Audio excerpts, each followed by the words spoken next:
सद्गुरुदेव भगवान को भगवत कृपाले आज हामी भगवानकै वाङ्मय स्वरूप भएको श्रीमद् भागवत भगवानको कान रूपी इन्द्रियद्वारा दर्शन गर्न पाइरहेका छौं। धेरै धेरै जन्मको पुण्य नभई यस्ता सद्गुरुदेव सन्त महात्माहरूसँग भेट हुन सक्दैन, सत्संग प्राप्त हुन सक्दैन। जब सत्संग प्राप्त भयो, सत्कथा श्रवण गर्ने सुअवसर प्राप्त भयो, यो भगवानको ठूलो कृपा भयो भन्ने थाहा पाउनु पर्छ। यो भगवत कृपा भएको सुअवसरलाई यदि उपेक्षा गर्यौं, बेवास्ता गर्यौं र हामी प्रमादी भयौं भने तस्यामृतं क्षरति हस्तगतं प्रमादात्। हातमा आइपुगेको अमृतलाई उपयोग नगरेर पोखे जस्तै, दुरुपयोग गरे जस्तै हाम्रो दुर्भाग्य हुनेछ। यो प्रसंगसँगै श्रद्धेय परम पूज्य महाराज श्रीका श्रीमुखबाट श्रीमद् भागवतको रहस्यको रूपमा दिशा निर्देश प्राप्त भएको छ। आभार व्यक्त गर्दै उहाँले नै उठाउनु भएको सन्दर्भ उद्धवजी र अनि ब्रजवासी गोपीहरूको सन्दर्भ आइरहेको छ। गोपीहरू भगवान श्री कृष्णलाई कसरी प्रार्थना गर्दछन्, त्यही प्रार्थनासँगै आजको प्रसंगको शुभारम्भ हुन्छ। हे नाथ हे रमानाथ ब्रजनाथार्तिनाशन मग्नमुद्धर गोविन्द गोकुलम वृजिनार्णवात्। हजुरहरू पनि अहिले गोपी भावमा हुनुहुन्छ, हुनुपर्छ। हात जोडेर आँखा चिम्लिएर यो प्रार्थनालाई एकपटक वाचन गर्नुहोला। म अगाडि भन्छु। हे नाथ हे रमानाथ ब्रजनाथार्तिनाशन मग्नमुद्धर गोविन्द गोकुलम वृजिनार्णवात्। भगवान श्री कृष्णले ब्रजभूमिमा म छिट्टै फर्किन्छु भने पनि मथुरातिर गएर त्यसपछिका लीलाहरू गर्ने क्रममा भगवान श्री कृष्ण ब्रजभूमिमा फर्किने अवसर मिलेन। त्यसैले आफ्नो स्मरण गरिरहेका गोपीहरूलाई सम्झाउन भगवान श्री कृष्णले उद्धवजीलाई पठाउनु भयो।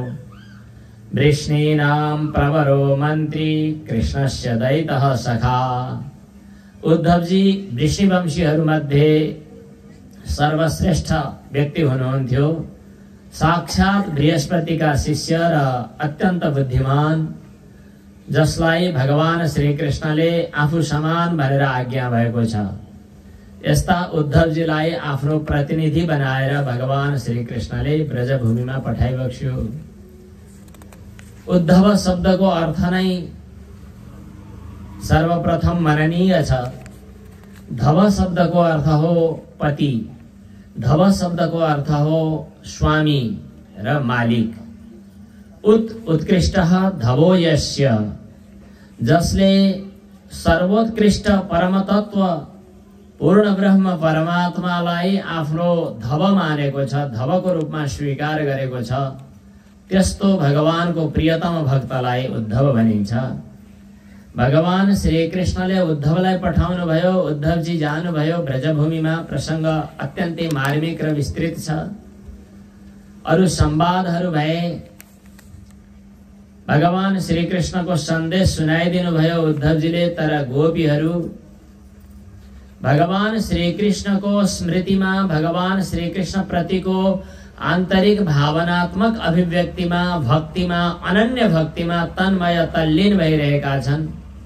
उनीहरू अन्य मनस्क भए झैं गरी, अरु कतै मौरीलाई सम्बोधन गरे झैं, अरु कुनै वस्तुहरूलाई सम्बोधन गरे जस्तै घुमाउरो तरिकाले भगवान श्री कृष्णको लीला चरित्रको स्मरण गर्दछन्।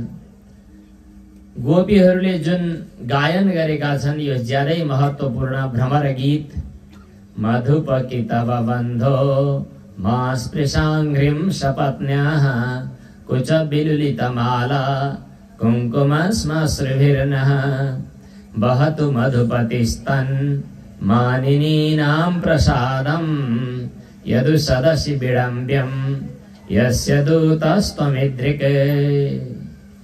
त्यो मौरीलाई पनि सम्बोधन गर्दै भमरोलाई सम्बोधन गर्दै गोपीहरू भन्छन्, त पनि कपटीको साथी होस् कि क्या हो?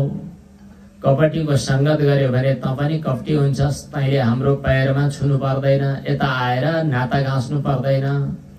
हामीलाई यहाँ आएर ढोगेर अनि गुनगुन गरेर गुनासो गरेर शिकायत गरेर नाता लगाउनु पर्दैन।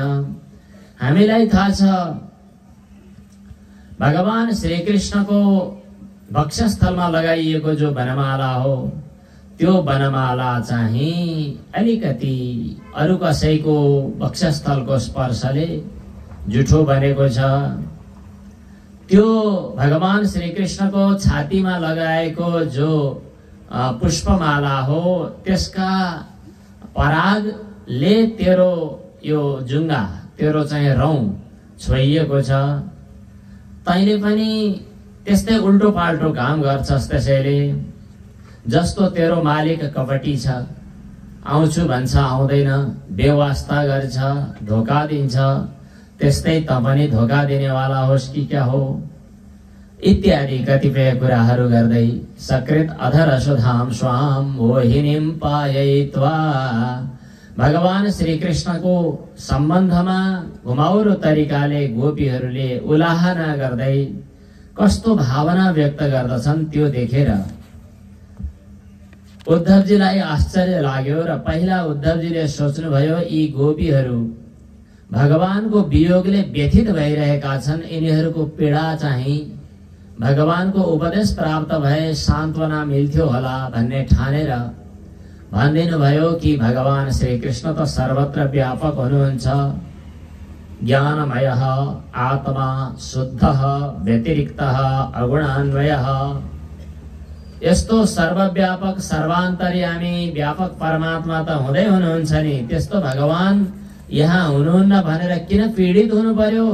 तर गोपीहरूको यो सन्दर्भमा कुनै दृष्टि छैन। गोपीहरू त आफ्नै किसिमका भगवत स्मरणमा मग्न छन्। यतिखेरै गोपीहरूले भगवानको स्तुति गर्दै भनेका हामी पनि यही प्रार्थना गर्छौं, हे नाथ, हाम्रो जीवनको एकमात्र नाथ हजुर हुनुहुन्छ। हामी आजसम्म सृष्टिदेखि आजसम्म अनादिकालदेखि आजसम्म संसारमा भौतारियौं, किनभने हामीले अरू सांसारिक पदार्थलाई महत्व दियौं। तर वास्तवमा हाम्रो नाथ, हाम्रो मालिक, हाम्रो स्वामी हजुर नै हुनुहुन्छ। हजुर हाम्रो जीवनको सर्वस्व हुनुहुन्छ। हजुर लक्ष्मीनाथ पनि हुनुहुन्छ। लक्ष्मीपति भएर के हो र? हामीलाई लक्ष्मीपति भएको नातोसँग सम्बन्ध छैन।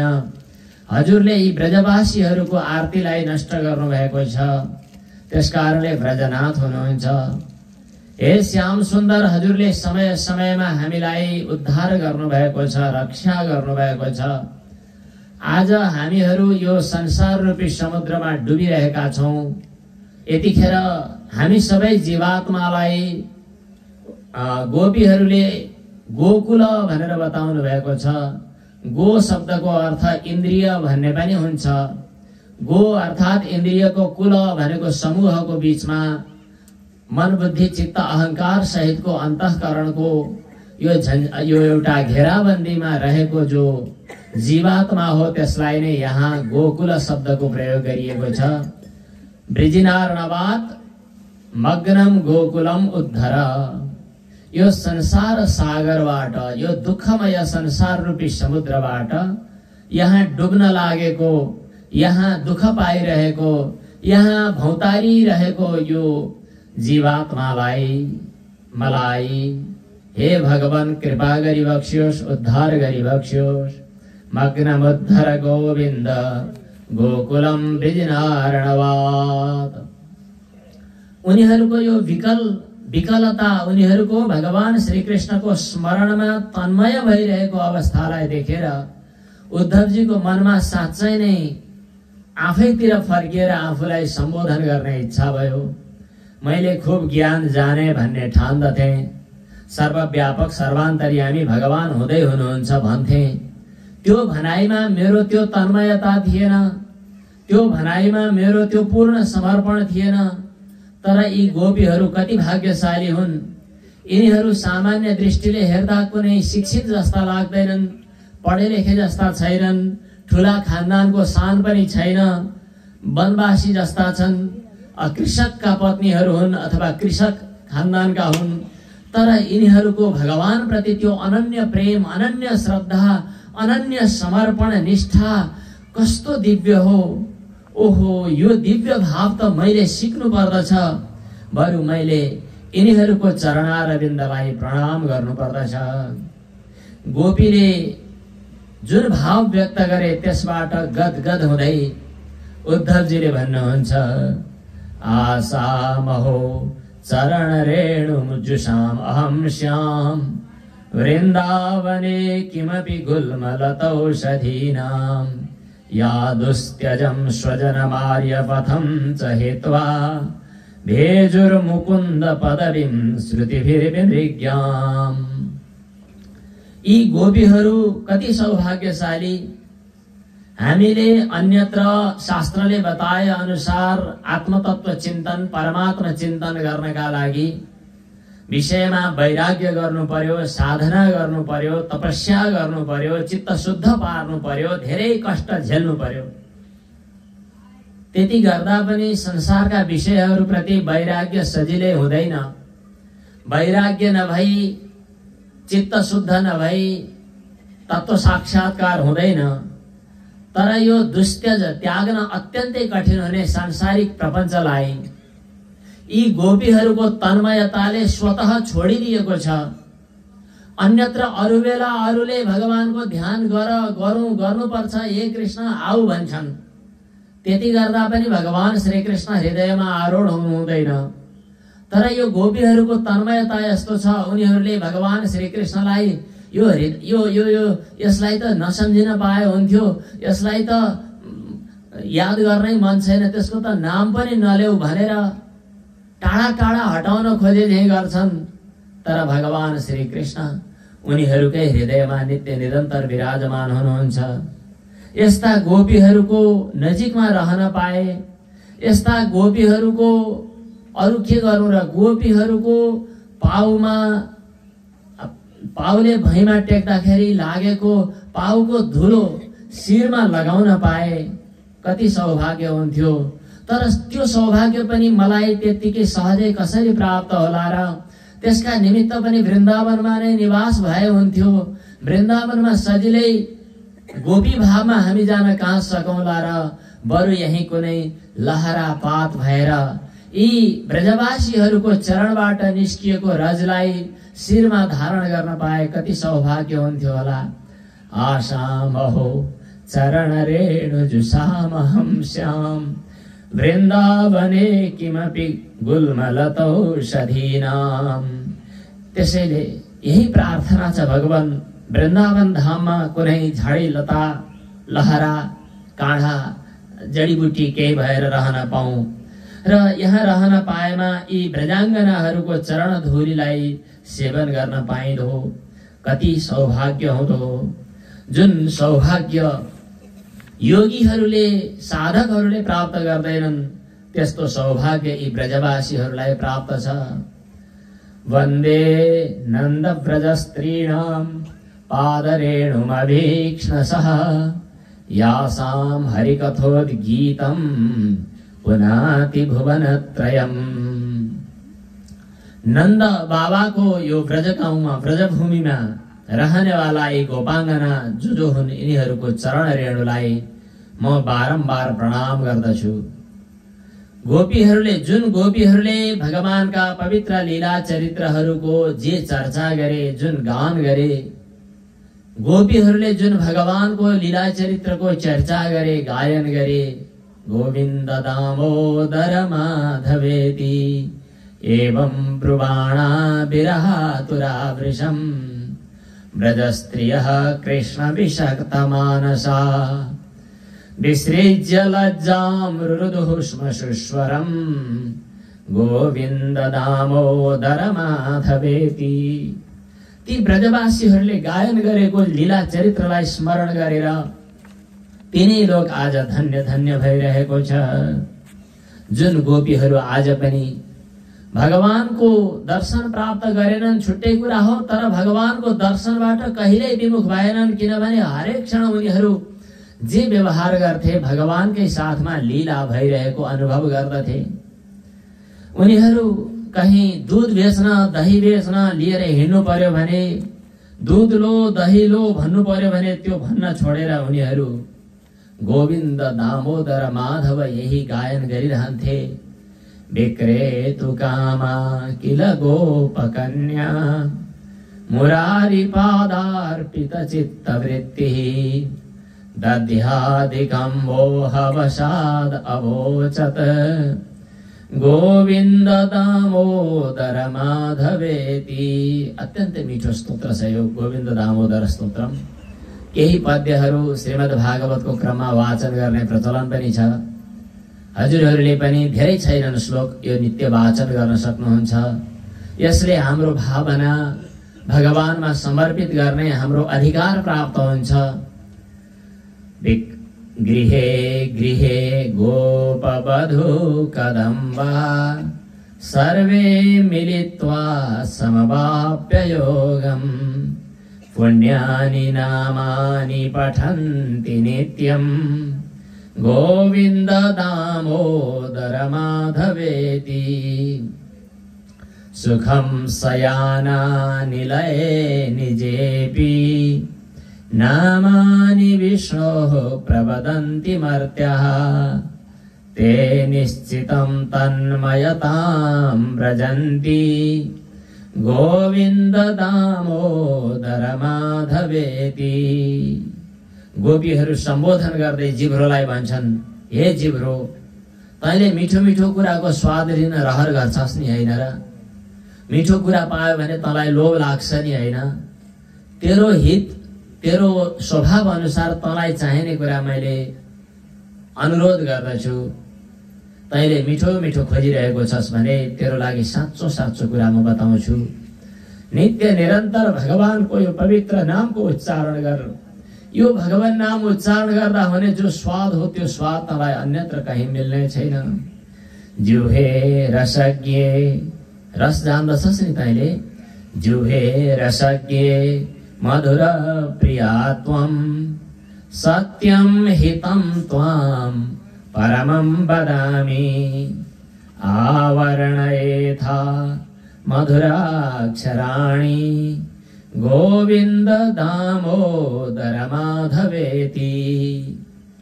उद्धवजीसँग आफ्ना भावहरू प्रकट गर्दै एक किसिमले यो भगवानकै इच्छा थियो उद्धव भित्र कुनै अभिमान भए त्यसलाई समाप्त गरिदिने र गोपीहरूले विदा हुने बेला उद्धवजी विदा हुन लागिरहेको बेला यही प्रार्थना गर्नुभएको छ, जुन प्रार्थना हाम्रो लागि पनि अत्यन्तै सान्दर्भिक छ। मनसो वृत्तयोः नः स्युः कृष्णपादाम्बुजाश्रया वाचो विधायिनीर्नाम्नां कायस्तत्प्रवणादिषु कर्मभिर्भ्राम्यमाणानां यत्र क्वापीश्वरेच्छया मङ्गलाचरितैर्दानैर्रतिर्नः कृष्ण ईश्वरे। हे उद्धवजी, हाम्रो यही चाहना छ कि हाम्रा मनका एक एक वृत्तिहरू, हाम्रा मनका वृत्तिहरू भगवान श्री कृष्णका चरण कमलमा नै निरन्तर आश्रित रहिरहन्। वृत्ति शब्दको अर्थ हामीले सुरुमै चर्चा गर्यौं। हाम्रा हरेक इन्द्रिय द्वारबाट मन बाहिर गएर अन्तःकरणावच्छिन्न चैतन्य बाहिर गएर तत्तत विषय देशमा तत्तत विषयलाई ग्रहण गर्ने क्रममा तत्तत विषयाकार आकारित बन्दछ, त्यसलाई वृत्ति भनिन्छ। तर जुन जुन इन्द्रियद्वारबाट बाहिर गए पनि, जुन जुन वस्तुहरूको ग्रहण गरे पनि भगवानकै ग्रहण गरोस् हाम्रो मनको वृत्तिले। हरेक वृत्तिहरू जहाँ जहाँ जे गए पनि, जे गरे पनि भगवत स्वरूपकै स्मरण गरिरहुन्। वाचो विधाय निर्नाम नाम, वाणीले हरेक क्षण भगवानकै पवित्र चरित्रको गायन गरोस् अथवा भगवानका पवित्र नामहरूको उच्चारण गरोस्। अनि शरीर चाहिँ भगवानको सेवामा लागोस्, भक्त भागवतहरूको सामु झुकोस्, भगवानको दर्शनका निमित्त शिर झुकोस्।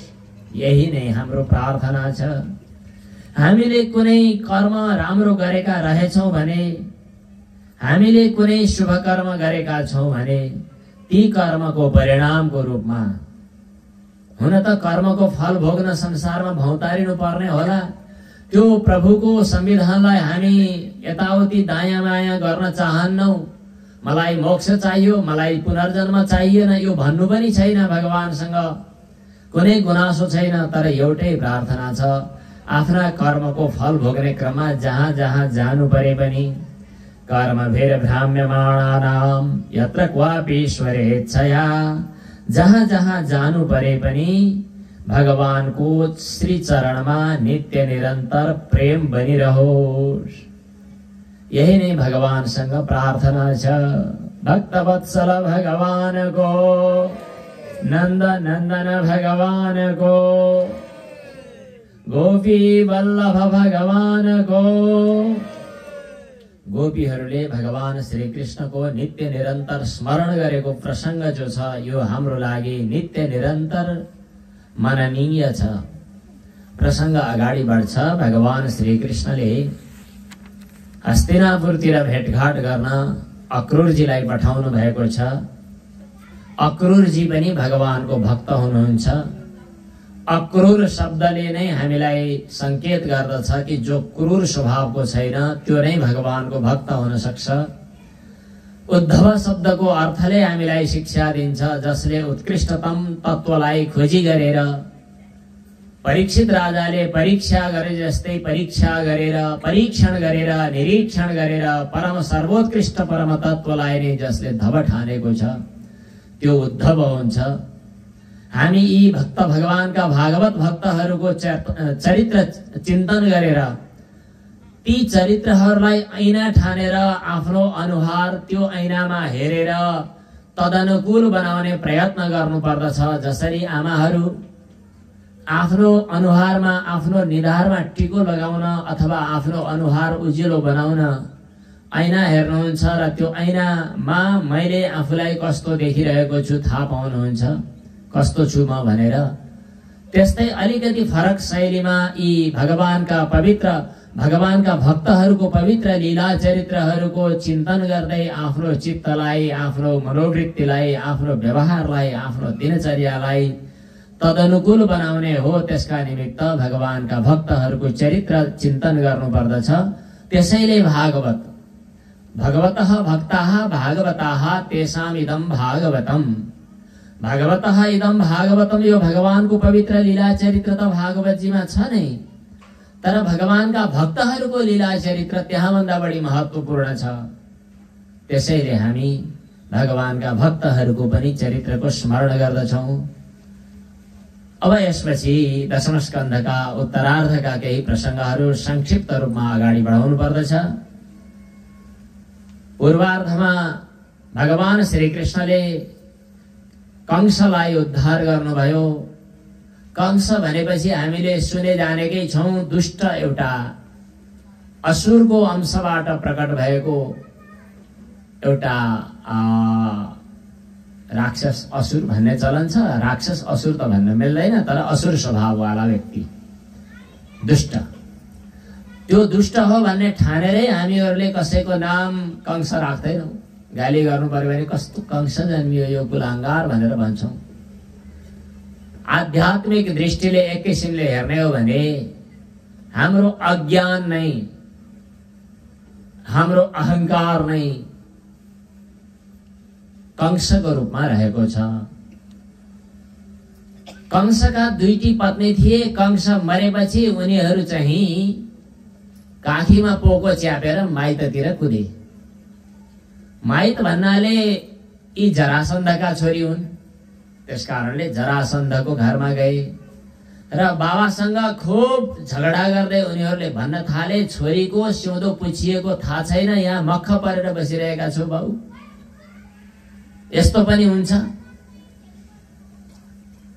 हामीलाई त्यो ब्रजवासीले आएर विधवा बनाइदियो, सबै कुरा बताइदिए। त्यसपछि जरासन्ध रिसायो। अब जरासन्ध नाम किन राखिएको थाहा छैन, निवारण गर्नेहरूले किन राख्नु भयो, तर एक अर्थमा त्यहाँ पुराणमा उल्लेख भए अनुसार जरासन्ध जन्मिने बेला 2 फग्ल्याटा भएर जन्मिएको थियो। किनभने उसकी आमाले फल खाने बेला, 2टा आमाहरूले हो कि क्या हो, आज फल खाने बेला 2टा आधा आधा फग्ल्याटो खाएका थिए। त्यसैले त्यही फलको परिणामको रूपमा बच्चा जन्मिँदा आधा आधा भएर, नाकको 2टा प्वाल हुन्छ नि मान्छेको त, तर एउटा प्वाल, कान एउटा, आँखा एउटा, ठिक्क यो नाके डाँडीको माझबाट धर्को लगाएको तलसम्म आधा आधा फग्लक्क। अनि त्यो 2टा फग्लाटोलाई एउटी बुढीले ल्याएर जोडी छ। त्यो बुढीको नाम जरा थियो। अनि जराले टाँसेर अपरेसन हो कि के रहेछ कुनै यो, अझै चाहिँ यो हातखुट्टा काटिएको छ भने उत्तिखेरै छिट्टै भेटायो भने डाक्टरले गाँस्छन् अरे हो र, त्यस्तो सुनेको छ।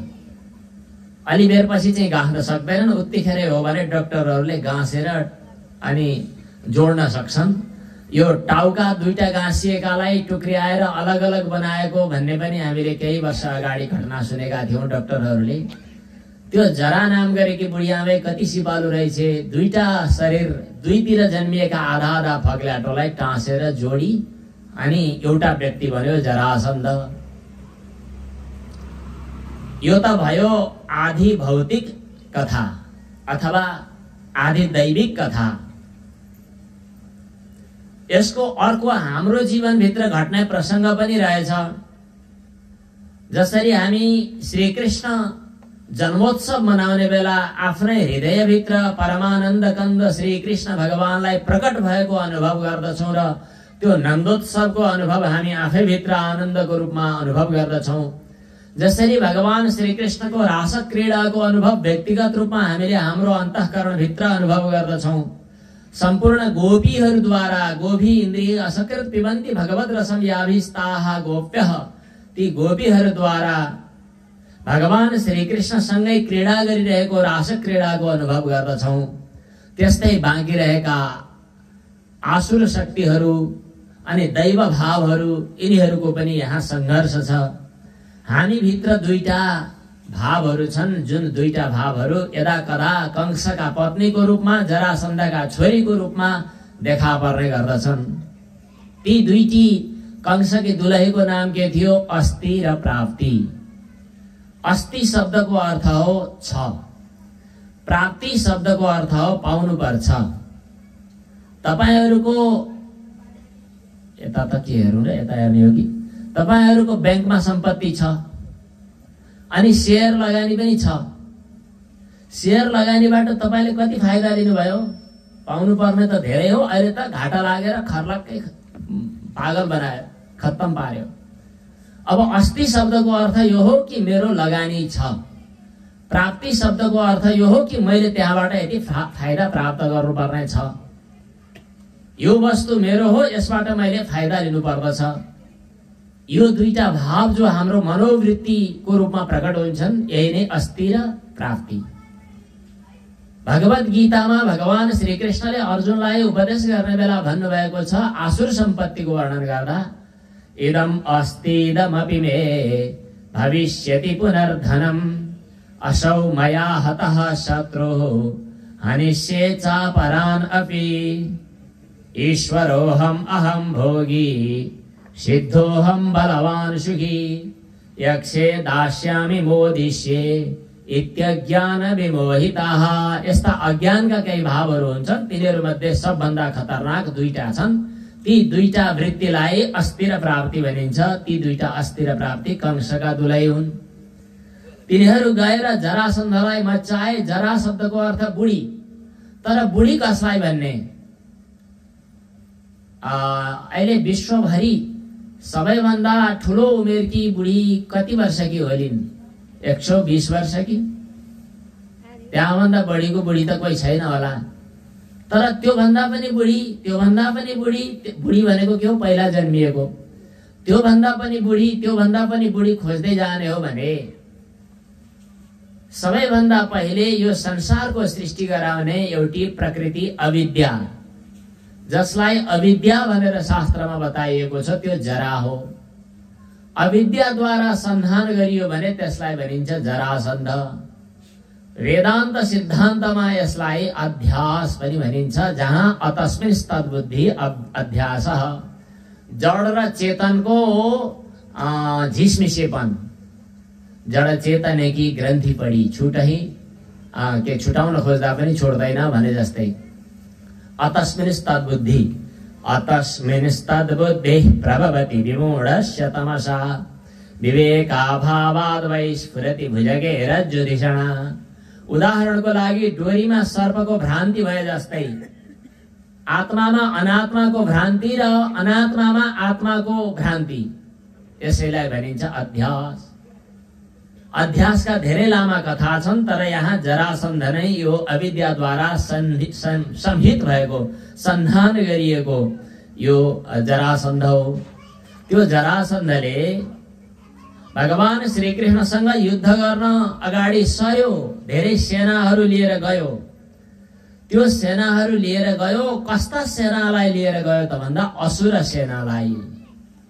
असुर शब्द उच्चारण गर्ने बित्तिकै हुन त त्यहाँ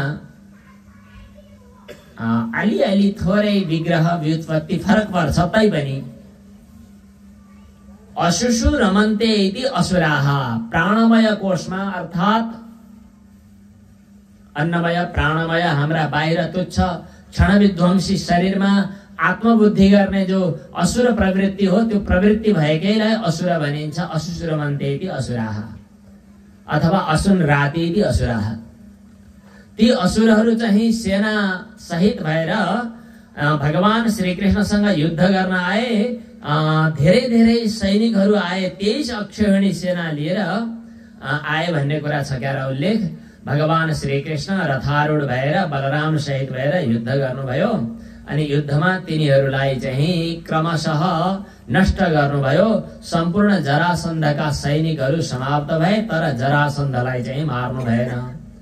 यस प्रकार बारम्बार जरासन्धलाई फिर्ता गराउनु भयो। 17 पटकसम्म जरासन्ध फर्किएको भन्ने कथा छ।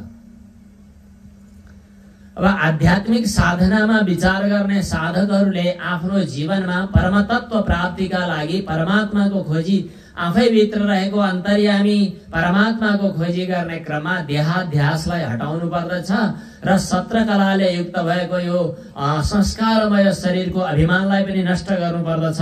यही सन्दर्भ चाहिँ भगवान श्रीकृष्णले 17 पटक जरासन्धको सेनालाई समाप्त गर्नुभएको भनिएको हो भन्ने कुरा संकेतको रूपमा बुझ्नुहुन्छ।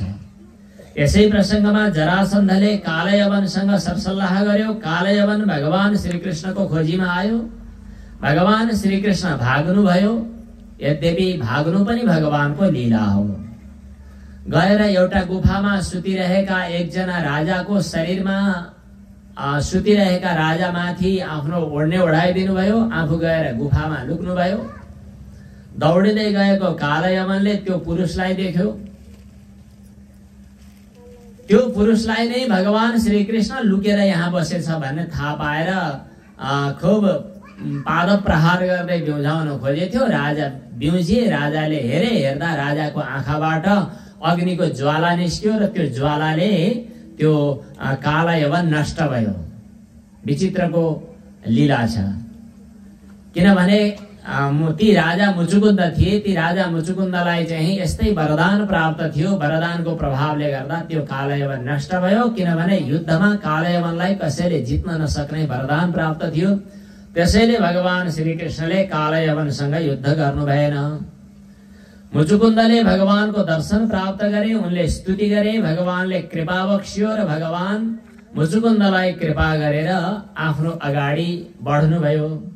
यसै प्रसंगमा जब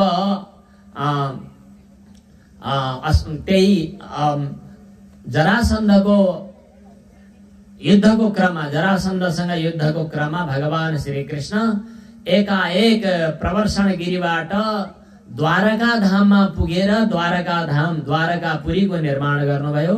र अब भगवान श्री कृष्ण ब्रजवासी मात्रै होइन, अब द्वारकाधीश हुनुभयो। द्वारकाधीश भगवानको अब भगवान श्री कृष्णले विशेष लीला गर्नु छ। त्यो विशेष लीला विस्तार गर्ने क्रममा अब विवाहको क्रम अगाडि बढाउनु छ। भगवान श्री कृष्णको विवाह भन्दा अगाडि दाजु बलभैयाको विवाह गर्नु पर्यो।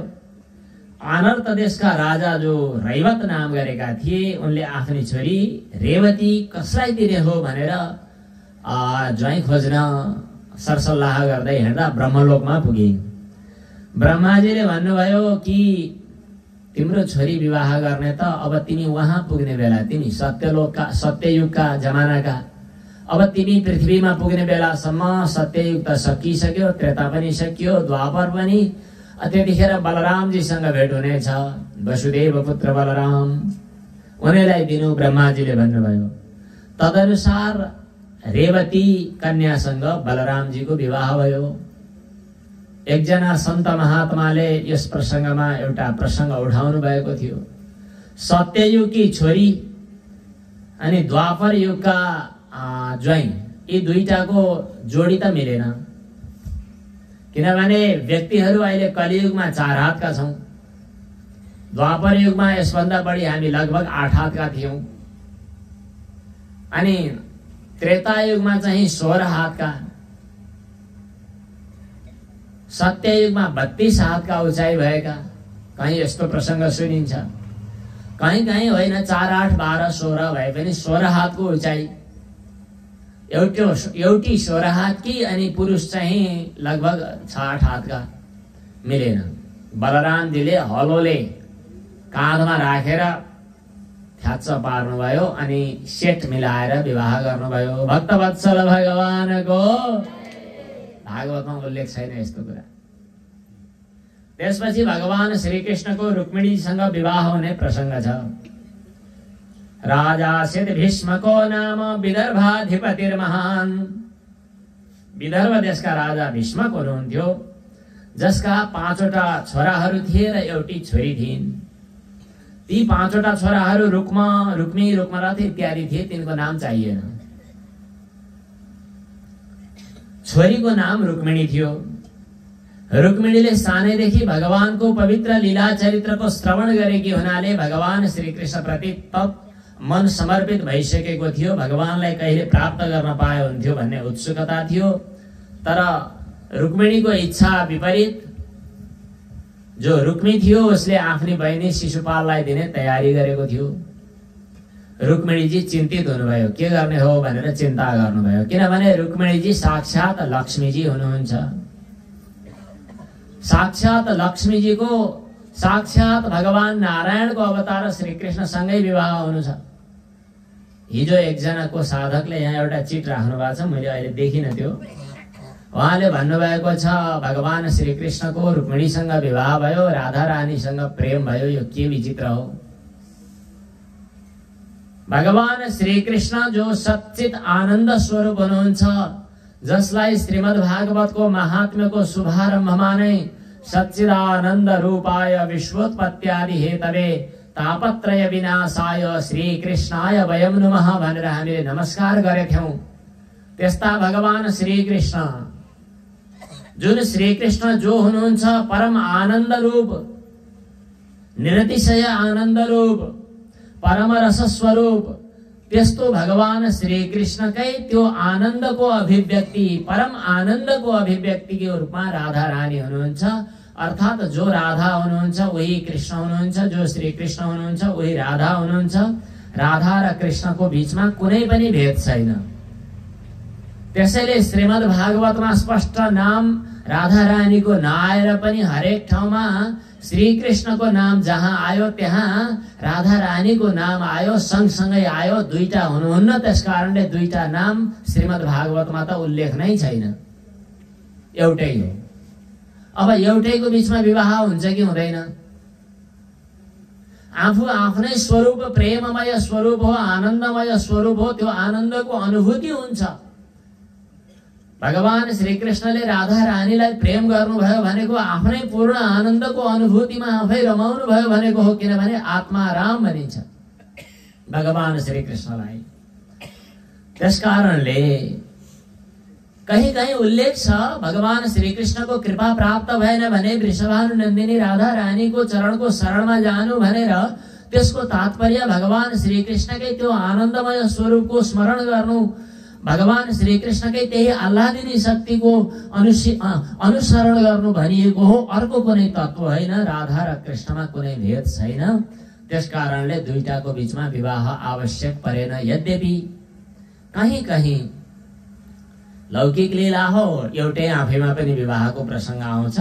कहीं एकाध ठाउँमा, सायद गर्ग संहितामा पनि यसको चर्चा छ। ब्रह्माजीले दिव्य ब्रह्मलोकमा राधा रानी र भगवान श्री कृष्णको भेट गराएको, विवाह भएको भन्ने सन्दर्भ यदा कदा आउँछ। तर त्यो एकमा दुई विवाहको आवश्यकता परेन। त्यसैले भगवान श्री कृष्णका महिषीहरू मध्ये राधा रानी हुनुहुन्न। तर रुक्मिणीजी भगवान श्री कृष्णको, भगवान नारायणको अभिन्न अंश, अभिन्न शक्ति लक्ष्मीजीको रूपमा यहाँ हुनुहुन्छ। रुक्मिणी भनेर आउनु भएको छ किन रुक्म शब्दको अर्थ पनि धन सम्पत्ति हो। रुक्मिणी यो धन सम्पत्ति, लक्ष्मी भनेकै हो रुक्मिणी शब्दको अर्थ पनि। रुक्मिणीजीले एकजना ब्राह्मण देवलाई देख्नुभयो र अनुरोध गर्नुभयो, मलाई भगवान श्री कृष्ण सम्म सन्देश पुर्याइदिने व्यक्तिको आवश्यकता छ, के हजुरले पुर्याइदिनुहुन्छ? ब्राह्मण देवले एकदम खुशीका साथमा स्वीकार गर्नुभयो। रुक्मिणीजीले चिठी लेखेर पठाउनु भयो। भगवान श्री कृष्ण भएको ठाउँमा श्री कृष्ण भगवानले जब रुक्मिणीले पठाएको चिठी देख्नुभयो, गदगद हुनुभयो र भन्नुभयो, मलाई पनि रुक्मिणीको याद आइरहेको थियो। अब एकपटक छातीमा लगाउनु भयो, आँखा टिलपिल पार्नुभयो, भाव विभोर हुनुभयो रुक्मिणी भगवान श्री कृष्ण। अनि रुक्मिणीले पठाएको चिठी खोलेर हेर्नुहुन्छ। चिठीमा के लेखिएको रहेछ? रुक्मिण्डवाच श्रुत्वा गुणान् भुवन सुन्दर शृण्वतां ते निर्वेश्य कर्ण विवरैर्हरतोऽङ्गतापम् रूपं दृशां दृशिमताम् अखिलार्थलाभम् त्वय्यच्युता विशति चित्तमपत्रपं मे। अब सम्बोधन गर्ने बेला अचेल चिठी लेख्था। अचेल त चिठी लेख्ने जमाना पनि गयो। पहिले बीचमा एउटा जमाना थियो, हामी सानो सानो उमेर हुँदाखेरि प्रेम पत्र आदान प्रदान गर्ने गर्छन् रे, स्कुलमा केटाकेटीहरूले के भन्ने सुनिन्थ्यो। अझ त्यो सब जमाना गइसक्यो, धेरै अगाडि फड्को मारिसक्यो। अनि छिटो छिटो आफै प्यार गर्ने, अनि आफै त्यो प्यार तोड्ने र फेरि चाहिँ नि पागल बन्ने गर्छन् भन्ने पनि सुनिन्छ। यहाँ रुक्मिणीजीले मर्यादाको उल्लङ्घन नगरिकन भगवान श्री कृष्णलाई सम्बोधन गर्दै भन्नुहुन्छ, हे त्रिभुवन सुन्दर भगवान, मेरो मुटुको धड्कन भनेर लेख्नु भएन। तीनै लोकमा भएका सर्वाधिक सुन्दरतम वस्तुहरूको एकत्रीभाव गर्दा, एकीकरण गर्दा भगवानको श्री विग्रह प्रकट हुन्छ। रूप सौन्दर्य, रस सौन्दर्य, गन्ध सौन्दर्य, स्पर्श सौन्दर्य, शब्द सौन्दर्य, सबै सौन्दर्य भावलाई एक ठाउँमा जम्मा गर्दा बनेको चिन्मय विग्रह भगवान श्री कृष्णको श्री विग्रह हो। त्यसैले तीनै लोकमा सबैभन्दा सुन्दर भगवान हुनुहुन्छ, हे भुवन सुन्दर। रुक्मिणीजीले अब यसपछि जे कुरा गर्नुहुन्छ त्यो सम्पूर्ण शास्त्रको सार हो। सम्पूर्ण शास्त्रमा बताएको छ कि भगवत भक्तिको निमित्त पहिलो सोपान हो श्रवण। अद्वैत वेदान्त साधनाको क्रममा आचार्यहरूले बताउनु भएको छ कि श्रवण मनन निधिध्यासनको आवश्यकता छ। त्यहाँ पनि पहिलो चरण, पहिलो खुड्किलो हो श्रवण। आत्मा बारे द्रष्टव्य, श्रोतव्य, मन्तव्यो, निधिध्यासितव्य। त्यहाँ द्रष्टव्य शब्द पहिला भए पनि शब्दक्रमात् अर्थक्रमो बलियान भन्ने मीमांसाको नियम अनुसार पहिला श्रवण हुन्छ, अनि मनन र निधिध्यासन हुन्छ। कतिपय आचार्यहरूले मनन निधिध्यासन सँगसँगै दर्शन हुन्छ भन्नुभएको छ, कतिपयले मनन र निधिध्यासन पछि दर्शन हुन्छ भन्नुभएको छ। जोस् पहिलो खुड्किलो त श्रवण नै हो। सद्गुरुदेवको मुखबाट महावाक्य श्रवण नगरिकन जीवात्मा र परमात्माको जीवात्माले परमात्माको सम्बन्धको साक्षात्कार गर्न सक्दैन अथवा जीवात्मा र परमात्माको एकी भाव हुन सक्दैन इत्यादि वेदान्त चिन्तनको क्रममा भन्ने गरिन्छ।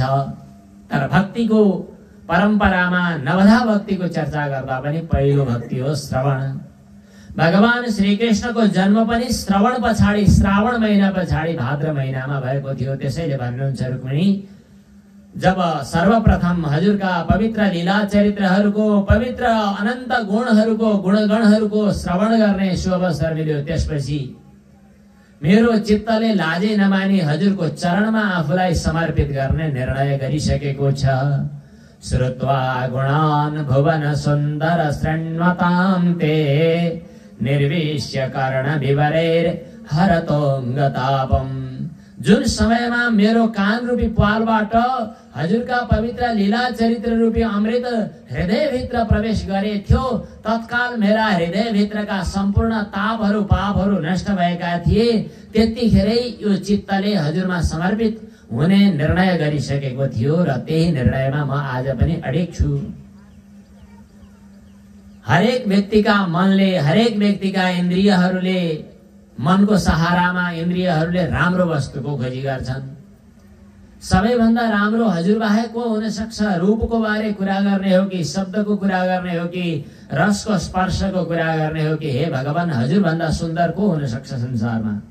यस्तो हजुरलाई पनि छोडेर अन्यत्र दृष्टि कसले देला? त्यसैले मैले भगवान हजुरलाई पतिको रूपमा वर्ण गरिसकेको छु। अब म हजुरको भए, हजुर मेरो भइसक्नु भयो। अब म हजुरको भइसकेपछि मलाई रक्षा गर्ने वा नगर्ने जिम्मेवारी हजुरको हो। अब हजुरले अवश्य पनि आफ्नो भागलाई, त्यो सिंहको भागलाई सिंहले स्यालको मुखमा दिन सक्दैन। त्यसै गरी मलाई ती चैत्य आदिहरूले अपहरण गर्ने अवसर नपाउन्। मैले कुनै पनि कर्म कुनै पनि युगमा जन्ममा गरेको रहेछु भने त्यो कर्मको परिणाम स्वरूप हजुरले आएर मेरो पाणी ग्रहण गरिबक्सियोस्। भोलि नै विवाहको तयारी छ। यस किसिमको योजना अनुसार हजुर आइबक्सियोस् र मलाई स्वीकार गरिबक्सियोस्। म कुलदेवी पूजाको निमित्त आफ्नो दरबारबाट बाहिर निस्कन्छु। त्यो राम्रो अवसर हो हजुरले मलाई स्वीकार गर्नका निमित्त। यदि हजुरले स्वीकार गर्नु भएन भने व्रत बसेर हुन्छ कि केही नखाएर हुन्छ कि सयौं जन्म हजुरका निमित्त म गुजार्न तयार छु। तर म अरूको होइन र म अरूमा जान सक्दिन। भगवान श्री कृष्णले जब यति रुक्मिणीको चिठी पढ्नुभयो त्यसपछि आँखाबाट अश्रुधारा बगाउनु भयो र भन्नुभयो, मलाई पनि त्यस्तै लागेको थियो। तथाहमपि तच्चित्तो। रात्रिमा निद्रा थिएन, दिउँसो भोक थिएन, निद्रां च न लभे निशि। वेदाहं रुक्मिणा द्वेषात् ममोद्बाहो निवारितः। पिताजीले त मलाई नै छोडिदिन चाहनुहुन्थ्यो, तर रुक्मीले झगडा गरेर यो विवाहको सन्दर्भ भत्काइदिएको थियो। लो ठिकै छ भन्नुभयो। कसैलाई पनि खबर नगरिकन चुपचाप रथ तयार गर्नुभयो र रथमा चढेर भगवान श्री कृष्ण टाप कस्नुभयो, जानुभयो। उतापट्टि भव्य तयारी थियो विवाहको। भीष्मक राजा कहाँ देश विदेशबाट विभिन्न राजाहरू आएका थिए। रुक्मिणीजीले यो खबर भगवानले पाउनुभयो, पाउनु भएन, आउनु हुने हो कि होइन भनेर एकदम छटपट्टीमा समय बिताउँदै हुनुहुन्थ्यो। ती ब्राह्मणदेव आएको देख्नुभयो, प्रणाम गर्नुभयो। भगवान श्री कृष्णले खबर थाहा पाउँदा ज्यादै खुसी लाग्यो। त्यसपछि अघिल्लो दिन, पूजाको अघिल्लो दिनमा, विवाहभन्दा अगाडि कुलदेवीको रूपमा भगवती पार्वतीको पूजा गर्नुपर्ने थियो। त्यही पूजाको निमित्त घरबाट अथवा आफ्नो महलबाट बाहिर जानुभएको थियो र भगवती पार्वतीको, भगवती आदिशक्ति जगन्माताको पूजा आराधना गर्दै वरदान माग्नुभयो। यो वरदान, यो प्रार्थना सम्पूर्ण साधक साधिकाहरूले भगवानसँग गर्नुपर्ने प्रार्थना हो। नमस्ते त्वाम्बिके भिक्षम। हे अम्बिके, हजुरलाई म प्रणाम गर्दछु। स्वसन्तानयुतां शिवां भूयात् पतिर्मे भगवान् कृष्णस्तदनुमोदताम्। भगवान श्री कृष्ण ने मेरो जीवन को आराधनीय बन्नुहोस्। भगवान श्री कृष्णलाई नै मैले वर्णन गर्न चाहन्छु, त्यसमा हजुरको पनि कृपा होस्। यमे वैशव वृणुते तेन लभ्य, जसले अनन्य भावले भगवानलाई मेरो भन्ने दृढ निश्चय गर्छ, भगवानले त्यसलाई आफ्नो बनाइहाल्नुहुन्छ। भगवानले त्यसलाई कहिल्यै पनि बीच बाटोमा छोड्नुहुन्न। भगवानले यो प्रतिज्ञा गर्नुभएको छ। सर्वप्रथम त हामी भगवान वरणीय भगवानको वर्णन गर्न सकौं, हामी साधकहरूले यो कुरा सिक्नु पर्दछ। चाहे हामी गायत्री मन्त्र जपौं, चाहे अरू कुनै अनुष्ठान गरौं, चाहे कुनै व्रत गरौं, यी सम्पूर्ण व्रत अनुष्ठान र मन्त्र जपको परिणाम यही हो कि हाम्रो चित्तले भगवानलाई नित्य निरन्तर वर्णन गरोस् र बहिर्मुख नहोस्। तत्सवितुर्वरेण्यं, वरणीय भगवानमा धियो यो नः प्रचोदयात्, हाम्रो बुद्धि नित्य निरन्तर समर्पित बनोस्, अर्थात हाम्रा मनोवृत्तिले वरणीय भगवानको वर्णन गरोस्। अम्बिका भवानीको कृपा भएको थियो। जब पूजाबाट प्रसाद लिएर बाहिर आउनुभयो रुक्मिणीजी, भगवान श्री कृष्ण रथमा चढेर आउनुभएको, झ्याप्पै समाउनु भयो, रथमा राख्नुभयो र लिएर टाप बस्नुभयो। घरतिरको निम्तो पाएर आएका कि माइततिरको कि जन्तीतिरको कि कसैले चालै पाएनन्, भगवान श्री कृष्ण गइहाल्नुभयो। तर भगवान श्री कृष्णले रुक्मिणीलाई लिएर हिँड्नु भएको कुरा थाहा पायो शिशुपाल, अनि उता चाहिँ नि रुक्मी, यिनीहरूलाई एकदम नराम्रो लाग्यो। त्यसपछि रथमा चढेर रुक्मी चाहिँ भगवान श्री कृष्णसँग युद्ध गर्न गयो। भगवान श्री कृष्णले युद्धमा उसलाई प्रहार गर्नुभयो। रुक्मिणीजीको मनमा कुनै पीडा नहोस् भन्ने ठानेर त्यसलाई मारि चाहिँ दिनु भएन, तर उसले हारेको हुनाले आफ्नो प्रतिज्ञा अनुसार आफ्नो दरबारतिर फर्किन सकेन। उसले छुट्टै भोजकट राजधानी बनाएर छुट्टै बाहिर बस्यो। यस प्रकार भगवान श्री कृष्णले रुक्मिणीजीलाई लिएर जानुभयो र भव्य विधिपूर्वक विवाह उत्सव सम्पन्न गर्नुभयो। त्यसपछि हुनुभयो भगवान श्री कृष्ण रुक्मिणीका पति। भक्तवत्सल भगवानको, लक्ष्मी नारायण भगवानको। समुद्र मन्थनको क्रममा भगवान श्री नारायणको र लक्ष्मीजीको यद्यपि नित्य निरन्तर लक्ष्मी नारायण हुनुहुन्छ, तर पनि विवाहको लीला गर्नुभएको प्रसंग हामीले चर्चा गर्यौं। यतिखेर फेरि भगवान श्री कृष्णले रुक्मिणीसँग विवाह गर्नुभएको लीला भयो। अब केही समय बितेपछि प्रद्युम्न, भगवान श्री कृष्णको रुक्मिणीबाट पुत्र जन्म भयो, जुन पुत्र प्रद्युम्नको रूपमा बालकको जन्म भयो। शम्बरासुरले थाहा पायो यो प्रद्युम्न बालक त मेरो काल हो भन्ने। त्यसपछि उसले सुत्केरी अवस्थामा नै बालकलाई अपहरण गरेर समुद्रमा फ्याँकिदियो। एउटा माछोले खाएछ, त्यो माछोलाई छोपेर लैजानेहरूले लगे। माछोलाई त्यो कैवर्तहरूले काटकुट गर्दा त्यहाँभित्र जीवित बच्चा देखियो। त्यो बच्चालाई रतिले पालन पोषण गरेर राख्नुभयो। बच्चालाई पालन पोषण गर्नेले आमाको भाव राख्नुपर्ने, बच्चालाई छोराको भाव गर्नुपर्ने, तर रतिले आमाको भावमा होइन, आफूलाई पत्नीको भावमा राखेर पतिको रूपमा सेवा गर्नुभयो। बालक ठुलो ठुलो हुँदै गएर कुरा बुझ्ने भएपछि बालकले सोध्न थाले कि हजुरले मलाई पतिको रूपमा सेवा किन गर्नुहुन्छ? प्रणाम गर्ने, जुठो खाने, पूजा गर्ने, यो सब काम किन गर्नुहुन्छ? रतिले भन्नुभयो, म हजुरको अधिकार प्राप्त पत्नी हुँ। हजुर भगवान नारायणका पुत्र हुनुहुन्छ। शम्बरासुरले हजुरलाई अपहरण गर्यो। म पूर्व जन्मकै म हजुरको आधिकारिक पत्नी हुँ। अहम ते धिकृता पत्नी रति कामो भवान प्रभु। किनभने अघिल्लो जन्ममा हजुर कामदेव हुनुहुन्थ्यो। भगवान शिवजीको क्रोधाग्निबाट हजुरको त्यो देह नष्ट भयो, तर पनि भगवान शिवजीकै कृपाबाट हजुर अहिले श्री कृष्णको पुत्र बनेर प्रकट हुनुभएको छ। हजुरलाई यो असुर सम्बरले समुद्रमा फ्याँकिदिएको हो। हजुरले अस्त्र शस्त्र विद्याहरू र अरू मायावी विद्याहरू पनि सिक्नु पर्दछ र यो असुरलाई मारिदिनु पर्दछ। रतिले जे भन्नुभयो तदनुसार प्रद्युम्नजीले अस्त्र विद्या पनि सिक्नुभयो। कोसँग सिक्नुभयो? पत्नीसँग। राम्रा कुरा पत्नीसँग पनि सिक्न मिल्छ। कतिपय अवस्थामा पार्वतीले उपदेश गरेको भगवान शिवजीले सुनेको पनि कथा छ।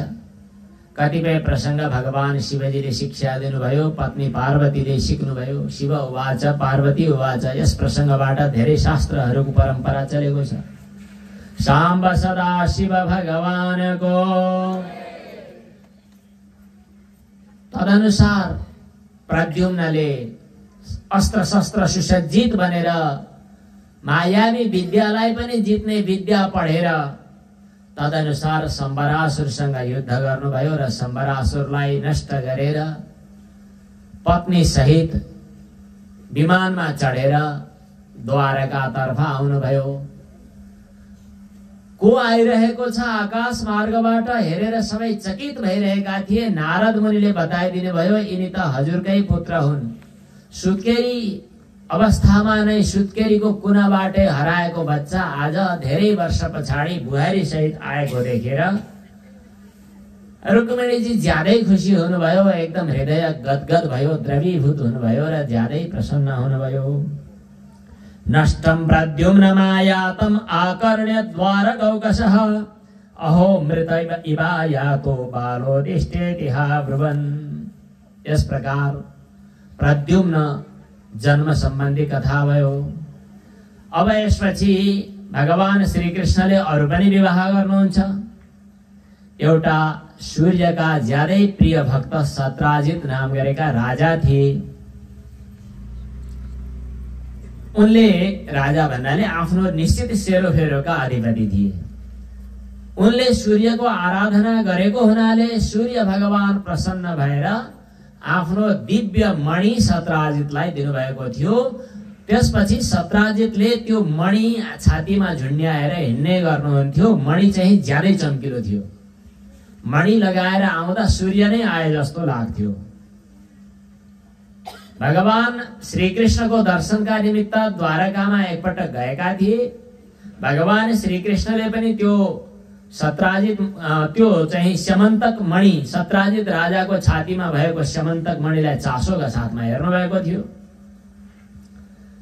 त्यो सत्राजित मणिले दिनदिनै धेरै सुनहरू 8 भारसम्म भनेर बताएको छ। भारको पनि परिमाण नाप जाँच उल्लेख गरिएको छ। जे होस् धेरै सुवर्ण मुक्ता हीरा इत्यादि दिने गर्दथ्यो। महत्वपूर्ण धन वर्षाउने मणि एकाएक मणि हरायो। कहाँ गयो थाहा नै भएन। अति लोभ लागेर कसैले माग्दा नदिएर जोगाएर राखेको मणि छैन। कहाँ गयो मणि भन्दै गर्दा त्यो मणि त हाम्रो भाइले बोकेर लिएर हिँडेको थियो, भाइ पनि छैन। कहाँ गयो गयो। अब मणि पक्कै पनि कृष्णले लगेको हुन सक्छ भनेर कता कता गाई गई कुरा चल्यो। यो कुरा एकान दुईकान मैदान भगवान श्री कृष्णले थाहा पाउनु भयो। मेरो त बदनाम पो हुन थालेछ। अब त्यो मणि खोजिदिनु पर्यो भनेर भगवान श्री कृष्ण खोज्दै खोज्दै जानुभयो। जाँदा सत्राजितको भाइ प्रसेन कहीँ मरेको देखियो। त्यो प्रसेनलाई कसैले मारेको रहेछ। त्यो बाघले चिथोरे जस्तो सिंहले मारे जस्तो देखियो। त्यो खोजी गर्दै जाँदा सिंह पनि कहीँ मरेको देखियो। अनि त्यसपछि पनि अरू खोजी गर्दै जाँदा एउटा गुफाभित्र पुगियो। जुन गुफाभित्र के रहेछ त भनेर खोज्दै जाँदा त्यहाँ त्यो मणिको उज्यालो चमक देखियो। जुन उज्यालो मणि एउटी कन्याले खेलौनाको रूपमा खेलाइरहेकी रहेछन्। भगवान कृष्णले थाहा पाउनुभयो मणि त यही हो, यहाँ आइपुगेको रहेछ भनेर लिन खोज्नुभयो। त्यो कन्याको बाउ चाहिँ भालु, कन्या जाम्बवती। भालु आइपुग्यो अनि भालुसँग भगवान श्री कृष्णले खूब लडाईँ गर्नुभयो। भालु पनि कम्ता बलियो थिएन, तर भगवान श्री कृष्णसँग युद्ध गर्दा उसले हार्यो। उर्लुक्क हेर्यो। मैले संसारमा सबैलाई जित्न सक्छु तर मैले जित्न नसक्ने यो को आइपुगेछ। यसो हेरेको त साक्षात आफ्नो रामावतारको समयमा भगवान श्री राम आज कृष्ण भनेर आउनु भएको रहेछ। जाम्बवान भालुले भने कि हजुर त मेरो इष्टदेव भगवान श्री राम हुनुहुन्छ, हजुरलाई कोटि कोटि प्रणाम छ, हजुरको दर्शन कहिले हुन्छ भनेर पर्खेर बसेको, आज दर्शन मिल्यो, म ठुलो सौभाग्यशाली भएँ।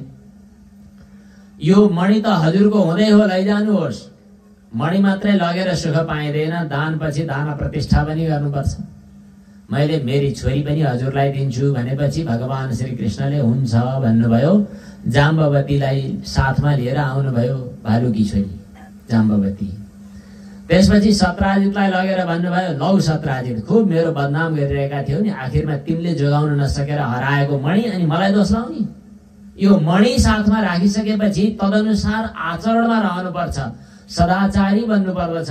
धन सम्पत्ति नटिक्ने कारण के हो? हाम्रो दुराचारको कारणले हो। हामी एक्लै लक्ष्मीलाई खोज्छौँ, त्यस कारणले लक्ष्मी आउनुभयो एक्लै भने केमा चढेर आउनुहुन्छ थाहा छ? उल्लुमा चढेर। लक्ष्मीजी जब भगवान नारायण सँगसँगै आउनुहुन्छ तब केमा चढेर आउनुहुन्छ? भगवान नारायण गरुडमा चढेर आउनुहुन्छ। लक्ष्मी नारायण दुवैको वाहन गरुडजी। तर जब लक्ष्मीजी एक्लै हिँड्नु पर्यो नि, हजुरहरूले बोलाउनुहुन्छ एक्लै लक्ष्मीजीलाई, भगवान नारायणको उपासना छोडेर लक्ष्मीको उपासना गर्नुहुन्छ धन सम्पत्ति कमाउने बहानामा। अनि लक्ष्मीजी एक्लै आउनुहुन्छ केमा चढेर? उल्लुमा चढेर, अनि बनाउनुहुन्छ उल्लु।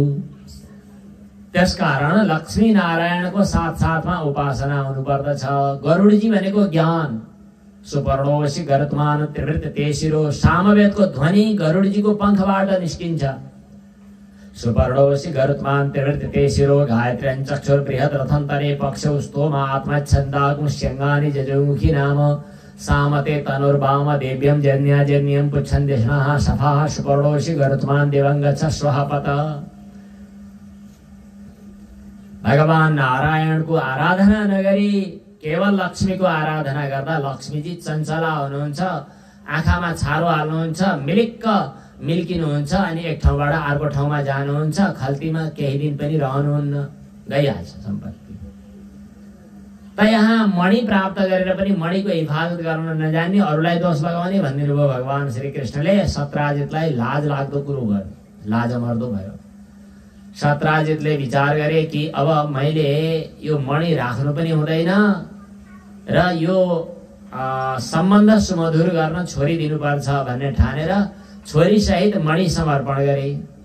भगवानले भन्नुभयो, मणि त लिन्न, यो अब्जस्या मणि, यो अब छोरी दिन्छौ भने देऊ भन्नुभयो। र सत्यभामासँग, छोरी सत्यभामासँग भगवान श्री कृष्णले विवाह गर्नुभयो।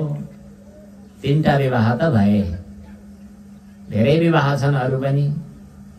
अब त्यो मणिको कथा चाहिँ भनिसाध्य छैन। पछि त्यो मणि कता कता कहाँ पुग्यो, शतधन्वाले लग्यो, अनि फेरि शतधन्वालाई खेद्दै जाँदाखेरि उसले चाहिँ अक्रूरजी कहाँ लगेर मणि फ्याँकिदियो।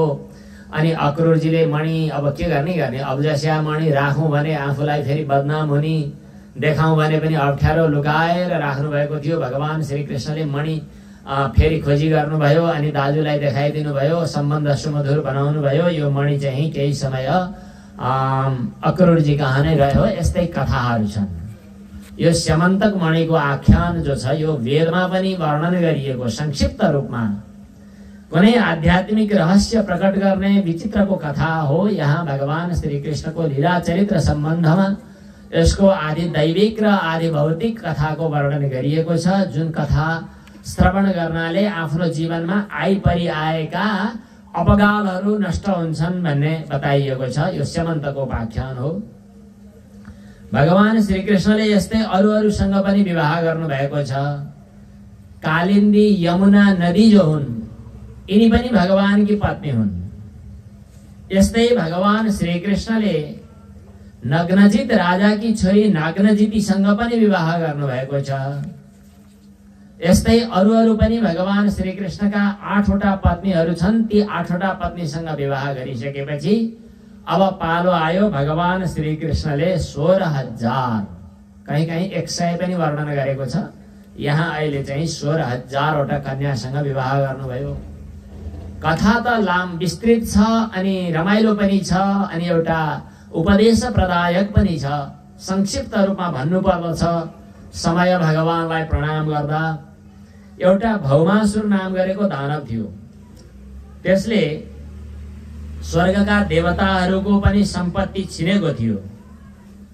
पृथ्वीभरिमा उसको साम्राज्य विस्तार गर्न चाहन्थ्यो। तर उसको एउटा विचित्रको चाहिँ एउटा भूत चढ्यो दिमागमा कि जति जति भेटिन्छन् कन्याहरू राजकुमारीहरू सबलाई बटुल्दै बिहे गर्न राजकन्याहरू तयार गरेर लिएर आएको थियो। नारद मुनिले भन्नुभयो कि राजन, तपाईले एकै कोटीसँग फुटकर बिहे गर्नुभयो भने त्यो कतै कसैले नाम लिँदैनन्। तपाईले चाहिँ के गर्नु पर्यो भने 1,00,000वटी कन्या तयार गरेर एकैचोटि बिहे गर्नु पर्यो, अनि पो तपाईलाई वर्ल्ड रेकर्ड कायम हुन्छ, गिनिज बुकमा नाम लेखाइन्छ। विश्वभरि नै यस्तो अनौठो काम गरेको भन्ने कुरा तपाईको नाम चल्नु परेन भनेर नारद मुनिले मच्चाइदिनु भयो। त्यसपछि उसले विवाह गरेन, तर कन्याहरू जम्मा पार्यो। कन्याहरू यति धेरै जम्मा पार्यो कि 16,000 पुर्यायो। सबलाई लगेर जेलमा राख्यो। अब उसको लक्ष्य त 1,00,000 पुर्याउने थियो। 16,000 कन्याहरू जेलमा थिए। उनीहरूले भगवानलाई त्रिलोकीमा सबैभन्दा सुन्दर र दिव्य सर्वशक्ति सम्पन्न भनेर सुने अनि भगवानको प्रार्थना गरे। त्यो भौमासुरले आफ्नो सुरक्षाको लागि विभिन्न पर्खालहरू परीक्षाहरू बनाएर सुरक्षित बनेर बसेको थियो। भगवान श्री कृष्ण त्यो भौमासुरसँग युद्ध गर्न जानुभयो।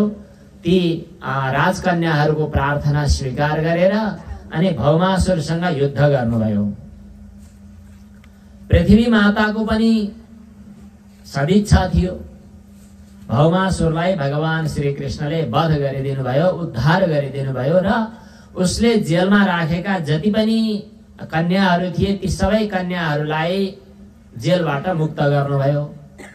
अब समस्या के आइपर्यो भने ती कन्याहरू जो जेलमा थिए, नजरबन्दमा थिए, उनीहरू आफ्ना घरका पितामाताले स्वीकार गर्ने अवस्था थिएन। यद्यपि पवित्र थिए तर पनि समाजमा उनीहरूको बारेमा चर्चा चल्ने सम्भावना थियो। लौकिक दृष्टिले हेर्दा उनीहरूको संरक्षणका निमित्त भगवान श्री कृष्णले क्रान्तिकारी कदम चाल्नुभयो भन्नुपर्छ। लौकिक दृष्टिले हेर्दा ती सबैलाई पत्नीको रूपमा स्वीकार गर्नुभयो अनि भगवान श्री कृष्णका 16,108 पत्नीहरू भए भनिन्छ। कतिपय तुच्छ दृष्टि भएका, भक्तिको मर्म नबुझ्ने, भगवानको भगवत्तालाई नबुझ्ने, भगवान श्री कृष्णको दिव्य लीला चरित्रलाई नबुझ्ने व्यक्तिहरूले यस्तो त सम्भव छैन भनेर कुतर्क गर्छन्। कतिपय साधकहरूले भगवानका दिव्य लीलाहरूलाई आफ्नो हृदयमा अनुभव गर्ने प्रयास गर्दछन्। तिनीहरूका निमित्त यसको एउटा अर्को भित्री पाटो पनि छ। वेदमा जम्मा 1,00,000 मन्त्रहरू छन् भनिन्छ।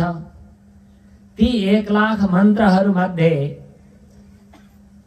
80,000 मन्त्रहरूले कर्मकाण्ड बताउँछन्। 80,000 मन्त्रहरू कर्मकाण्ड भन्नाले पूजा आजा अनि स्वाहा स्वधा, स्वर्ग जानी, नरक जानी, फर्किनी, आउने, सन्तान प्राप्त गर्न कुन यज्ञ गर्ने, धन कमाउन के पूजा पाठ गर्ने, ग्रह दशा शान्ति गर्न के गर्ने, राजा बन्न के गर्ने, यस्ता यस्ता अर्थी उपदेश, यस्ता यस्ता कर्मका झन्झट झमेलाहरू बताउने काण्ड जो हो त्यसलाई कर्मकाण्ड भनिन्छ। हजुर हामीलाई पनि कर्मकाण्ड शास्त्रले बताएको हो, गर्नु चाहिँ पर्छ। तर ती 80,000 मन्त्रहरूमा मात्रै अल्मलिँदा हाम्रो त्यसभन्दा अगाडिको गति हुँदैन, बाटो बन्द हुन्छ। त्यसकारणले वेदको अर्को काण्ड पनि विचार गर्नु पर्दछ। अर्को काण्ड हो भक्ति काण्ड, उपासना काण्ड। त्यो उपासना काण्डमा वेदका 16,000 मन्त्रहरू छन्। ती यी 16,000 मन्त्रहरूले हामी जीवात्माहरूले भगवानको सान्निध्य कसरी प्राप्त गर्ने, भगवत तत्वको उपासना कसरी गर्ने भन्ने बताउँछन्।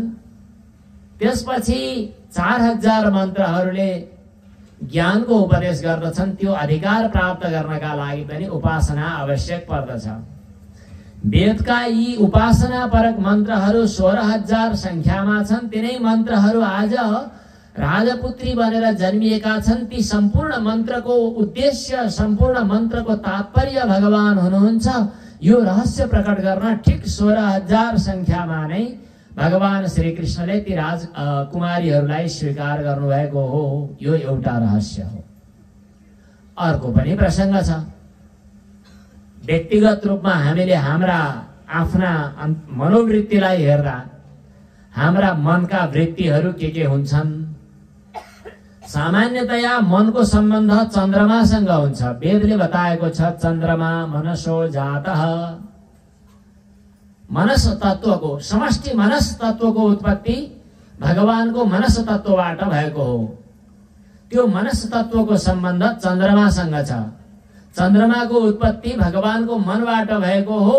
हाम्रो मनको सम्बन्ध चन्द्रमासँग छ। चन्द्रमा र मन, चन्द्रमा पनि जलीय देवता हुन्। हाम्रो मनमा पनि हाम्रो पानीको प्रभाव पर्दछ। त्यसकारणले मनमा पनि कुनै विकारहरू दोषहरू नआउन् भनेर पानी पिउँदा पवित्र हुनुपर्दछ। जोसुकैको पानी पिउनु हुँदैन, जहाँसुकैको पानी पिउनु हुँदैन भन्ने प्रचलन, भन्ने शास्त्र मर्यादा त्यसकारणले भएको हो। अचेल त हरेक व्यक्तिले बोतलोदक नखाइकन कुनै उपाय नहुने स्थिति आयो। प्राण सङ्कट पर्यो भने हामीले पनि यदाकदा स्वीकार गरेका छौँ बोतलोदक। उदक भनेको पानी हो के, बोतलोदक। तर आश्चर्य लाग्छ अचेल, मन्दिरको कार्यक्रम छ, घरमा सफा गर्ने फिल्टरहरूको व्यवस्था छ, घरमा तामाको भाँडा छ, पात्र छ, गिलासहरू छन्, अनि धारामा भर्खरै थापेको अनि सफा गरेको निर्मल पानी प्रयोग गर्दा हुन्छ। तर जस्तासुकै धार्मिक कार्यमा पनि 6 महिना पुरानो बासी पानीको बोतल सजाउनु मानव एउटा गौरवको विषय जस्तो मान्ने गरिन्छ। त्यो पानीमा पवित्रता होला। जीवन रक्षाका लागि बाध्यता पर्यो भने खाउँला, पिउँला, छुट्टै कुरा हो। तर जहाँ सम्भव छ त्यस अवस्थामा पनि बोतलोदक नै प्रयोग गरिरहनु पर्ने कुनै आवश्यकता छैन।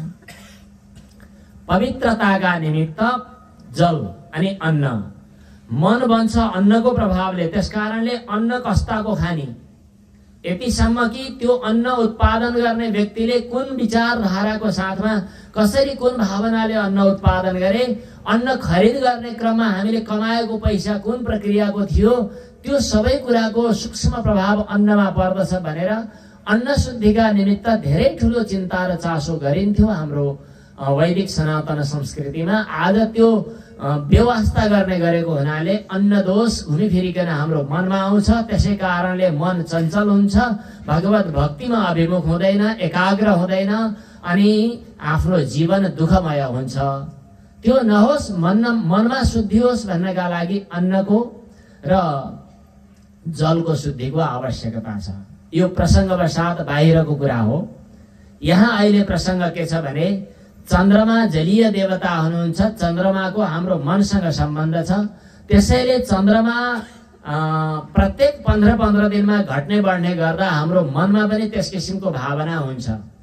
हजुरहरूले आफैले आफ्नो मनलाई औँसीको रात्रिको समयमा र पूर्णिमाको रात्रिको समयमा याद गर्नुहोला।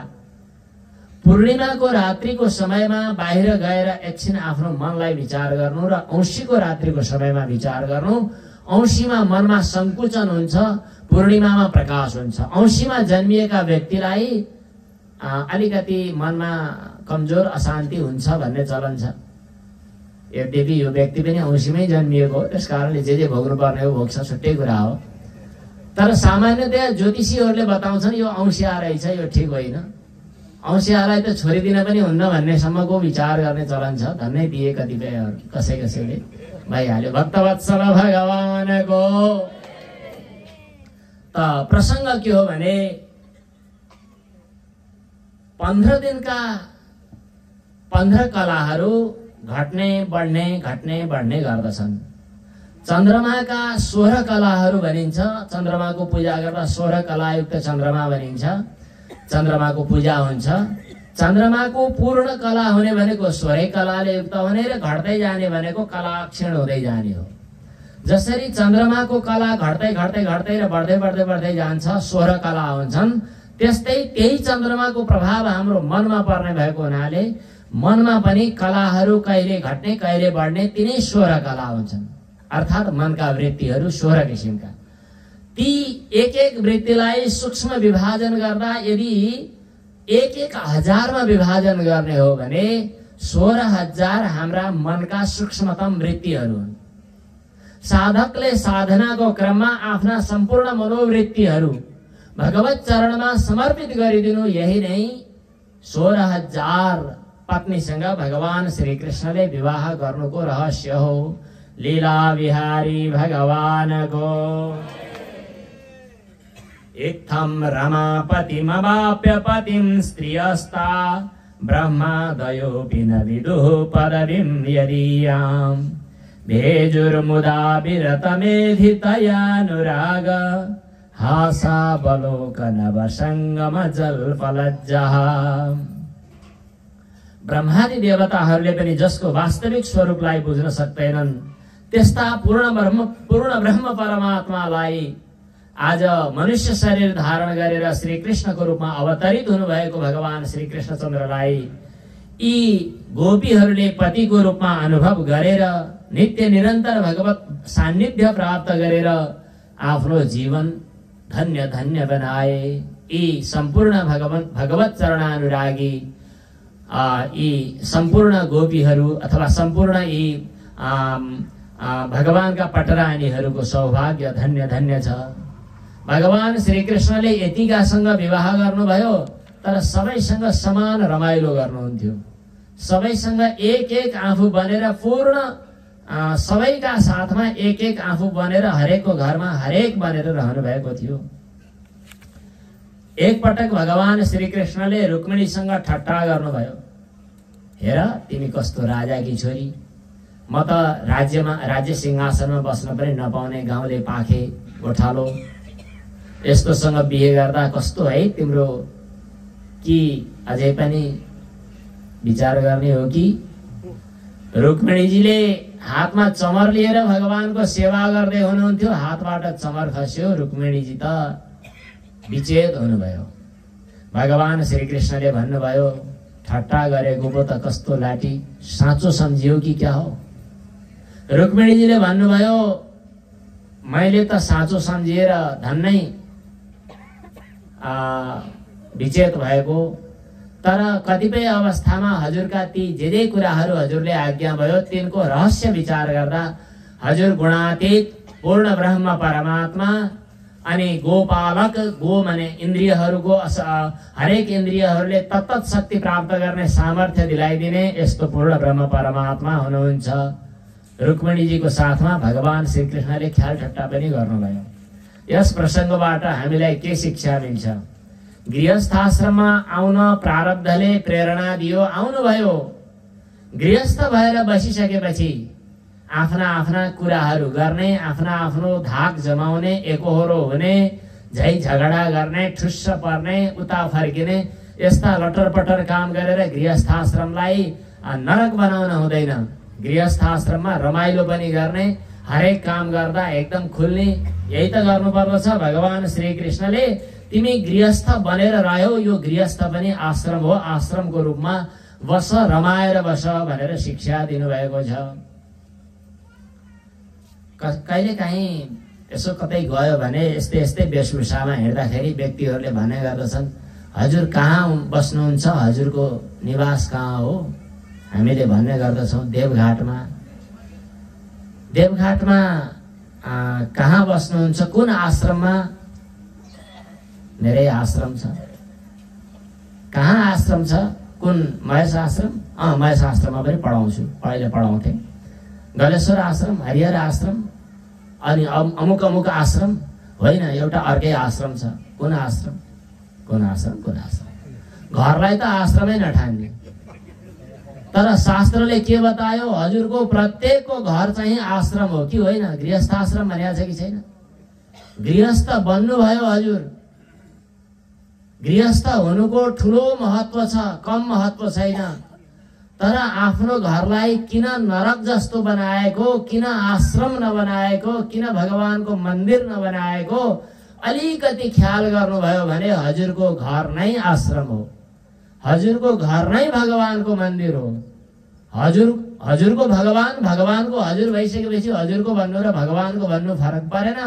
त्यो सबै भगवानको एउटा दिव्य मन्दिर हो। आफ्नो घरलाई पनि मन्दिर बनाउनु, आफ्ना हरेक घरका धन्दाहरूलाई भगवानको सेवाको रूपमा उपयोग गर्नु, यस किसिमको प्रसंग यहाँ आएको छ। भक्तवत्सल भगवानको। अब यसपछि अरु पनि प्रसंगहरू आएका छन्। भगवानका हरेक पत्नीहरूमा 10-10 को दरले भगवान श्री कृष्णले पुत्र जन्माउनु भयो। हरेक ती छोराहरूका पनि त्यही संख्यामा नाति पनातिहरू जन्मिए। अब यहाँ उषाको र अनिरुद्ध नातिको विवाह भएको प्रसंग, भगवान श्री कृष्णले बाणासुरसँग युद्ध गर्नु भएको, भगवान शिवजीको सेवक हो तर बाणासुर घमण्डी थियो, उसका हातहरू काटिदिएर भगवान शिवको कृपा प्राप्त गर्न योग्य बनाइदिनु भयो भन्ने प्रसंग पनि आएको छ। एउटा राजा नृग जसले दान दिने बेला गडबड गरेको हुनाले छेपारो हुनु पर्यो। भगवान श्री कृष्णले छेपारोलाई मुक्त बनाउँदै आफ्ना यदुवंशीहरूलाई बताइदिनु भयो कि ब्रह्मस्व खतरनाक हुन्छ, कहिले पनि ब्रह्मस्व अपहरण नगर्नु। भगवान बलरामजी संकर्षण भगवान फेरि ब्रजभूमिमा गएर यमुनालाई तानतुन पारेर रमाइलो गर्नुभएको, पौण्ड्रक नाम गरेको दम्भीलाई भगवान श्री कृष्णले उद्धार गर्नुभएको, अनि काशीराजलाई पनि कृपा गर्नुभएको, अनि द्विविध नाम गरेको बानरलाई बलरामले हलोले हानेर उद्धार गर्नुभएको, यस्तो यस्तो कथाहरू विस्तृत रूपमा आएका छन्। अब द्विविध बानर हो, बानर ज्यादै चञ्चल हुन्छ। हामी देवघाटवासीहरू त बानरको रमाइलो हेर्दा हेर्दा दङ्ग छौं, यति चञ्चल हुन्छ, यति मात्तिएको हुन्छ। यहाँ पनि एउटा बानरले आफ्ना लाज घिन छोडेर अनर्थ अनर्थ देखाउन थाल्यो। बलरामजीले त्यसलाई वध गरिदिनु भयो। द्विविध भनेको के रहेछ? विद शब्दको अर्थ ज्ञान, विद ज्ञाने धातुबाट व्यक्ति वित्तः विदन्ति। द्विविध भनेको दुई प्रकारको ज्ञान, विरुद्ध कोटि द्वयावगाही ज्ञानम संशयः स्थाणुर्वा पुरुषो वेदी। पूर्ण अज्ञानीहरूको पनि समस्या छैन। यश्च मूढतमो लोके यश्च बुद्धे परङ्गतः, पूर्ण ज्ञानीका निमित्त पनि समस्या छैन। भगवत तत्व साक्षात्कार गरिरहेको हुन्छ। तौ भौ सुखमेधेते क्लिश्यत्यन्तरितो जनः। बीचको अर्धज्ञानीलाई ठुलो समस्या पर्छ। त्यो अर्धज्ञानलाई अनि मिथ्या ज्ञानलाई, संशयात्मक ज्ञानलाई बलको सहारा लिएर समाप्त गर्नु पर्दछ। नायम आत्मा बलहीनेन लभ्यः, उपनिषदमा यो प्रसंग आएको छ। त्यसैले बलरामजीले द्विविध नाम गरेको बानरलाई वध गरिदिनु भयो। एवं निहत्य द्विविधम जगत व्यतिकरावहम संस्तूयमानो भगवान जनैः स्वपुरमा विशत। त्यसपछि भगवान श्री कृष्णले पृथ्वी तलमा विहार गर्ने बेला कसरी व्यवहार गर्नुभएको छ, काम चलाउनु भएको छ भनेर चियो चर्चो गर्ने इच्छा भयो नारद मुनिलाई। नारद मुनिले भगवान श्री कृष्णको गृहस्थ आश्रमको हालचाल हेर्न आउनुभयो। एउटा महलमा जानुभयो जहाँ पत्नी सँगै बसेर जप गरिरहनु भएको थियो। अब कुरा पुग्यो, यति भएपछि म अर्को ठाउँमा जान्छु र त्यहाँ गएर कुरा लगाइदिन्छु, तिम्रोमा त भगवान कृष्ण आउनुहुन्न कि क्या हो भनिदिन्छु भनेर अर्को महलमा जानुभएको। त्यहाँ भगवान श्री कृष्ण अर्की पत्नीसँग बसेर तर्पण गर्दै हुनुहुन्छ। अर्को घरमा जाँदा उहाँ स्वाहा स्वधा गर्दै हुनुहुन्छ। अर्को घरमा जाँदा ब्राह्मण भोजन गर्दै गराउँदै हुनुहुन्छ, अर्को ठाउँमा जाँदाखेरि ध्यान गरेर बसिरहनु भएको छ। हरेकको घरमा जाँदा भगवान श्री कृष्ण छुट्टा छुट्टै बन्नु भएको देखेर नारद मुनिलाई आश्चर्य लाग्यो। एकछिन त दङ्ग पर्नुभयो, एकछिन पछि भन्नुभयो, सम्पूर्ण त्रिलोकका स्वामी सर्वान्तर्यामी भगवान हजुरमा यो आश्चर्य होइन। हजुरले लोकोद्धारका निमित्त मनुष्य शरीर जस्तै बनेर धारण गरेर आउनु भए पनि हजुर उही पूर्ण ब्रह्म परमात्मा हुनुहुन्छ। हजुरको यो लीला चरित्रलाई सामान्य व्यक्तिले कहाँ जान्न सक्छन् र जसलाई हजुरले कृपा गरी बक्सन्छ उसले मात्रै जान्न सक्दछ। अब मलाई पनि कृपा गरी बक्सियोस्, जहाँ जाँदा जे गर्दा पनि हजुरको चरणको स्मृति नटुटोस्। भक्तवत्सल भगवानको। भगवान श्री कृष्णले नारद मुनिलाई आफ्ना विचित्र लीला चरित्रहरू देखाइदिनु भयो। त्यसपछि भगवान श्री कृष्णले युधिष्ठिर महाराजको राजसूय यज्ञमा जाने प्रसंगमा कति संक्षिप्त रूपमा प्रसंग अगाडि बढाउनु छ। भीम सहित गएर जरासन्धको वध गराइदिनु भयो। त्यसपछि जरासन्धले जेलमा राखेका जति पनि राजाहरू थिए तिनीहरूमाथि कृपा गर्नुभयो, उनीहरूलाई जेलबाट मुक्त गरिदिनु भयो र गएर युधिष्ठिर महाराजको राजसूय यज्ञ पूर्ण गराइदिनु भयो। त्यो राजसूय यज्ञका प्रसंगमा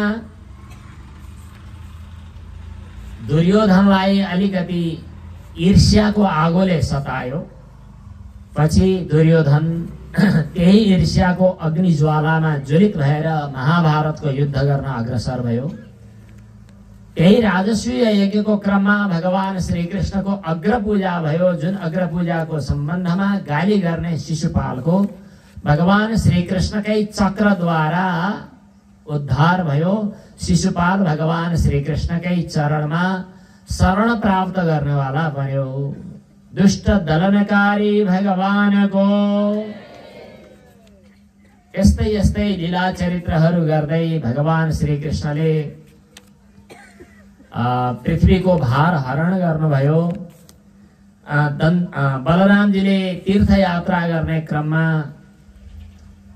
यो भागवत परम्पराको अनुभव नगर्ने म यहाँको जिम्मेवार पुरेतबाजे हुँ अथवा पण्डित हुँ भनेर शान देखाउने व्यास परम्परालाई तोडेर उग्रश्रवा अर्थात जसले भगवत भक्तिमा आफूलाई पूर्णतया समर्पित गरेका छन्, यस्ता भगवानको भक्तिमा आफूलाई रोमाञ्चित बनाउने सूत परम्परालाई अथवा वाचक परम्परालाई स्थापित गर्नुभयो। बलरामजीले तीर्थयात्रा गर्नुभयो। यो भागवत परम्परामा व्यास परम्परामा पनि व्यास गद्दी जो छ एउटा सर्वोच्च गद्दी हो। जसरी सामाजिक व्यवहार सञ्चालन गर्नका लागि राजगद्दीको आवश्यकता पर्दछ, त्यस्तै धर्मोपदेशको लागि व्यास गद्दीको आवश्यकता पर्दछ। भगवत कृपाबाट व्यास गद्दीमा आफू रहने अनुकूल पर्यो भने त्यो व्यास गद्दीको मर्यादालाई कायम राख्नु पर्दछ। व्यास गद्दीको मर्यादाको अर्थ हो भगवत भक्तिमा आफूलाई समाहित गर्नु।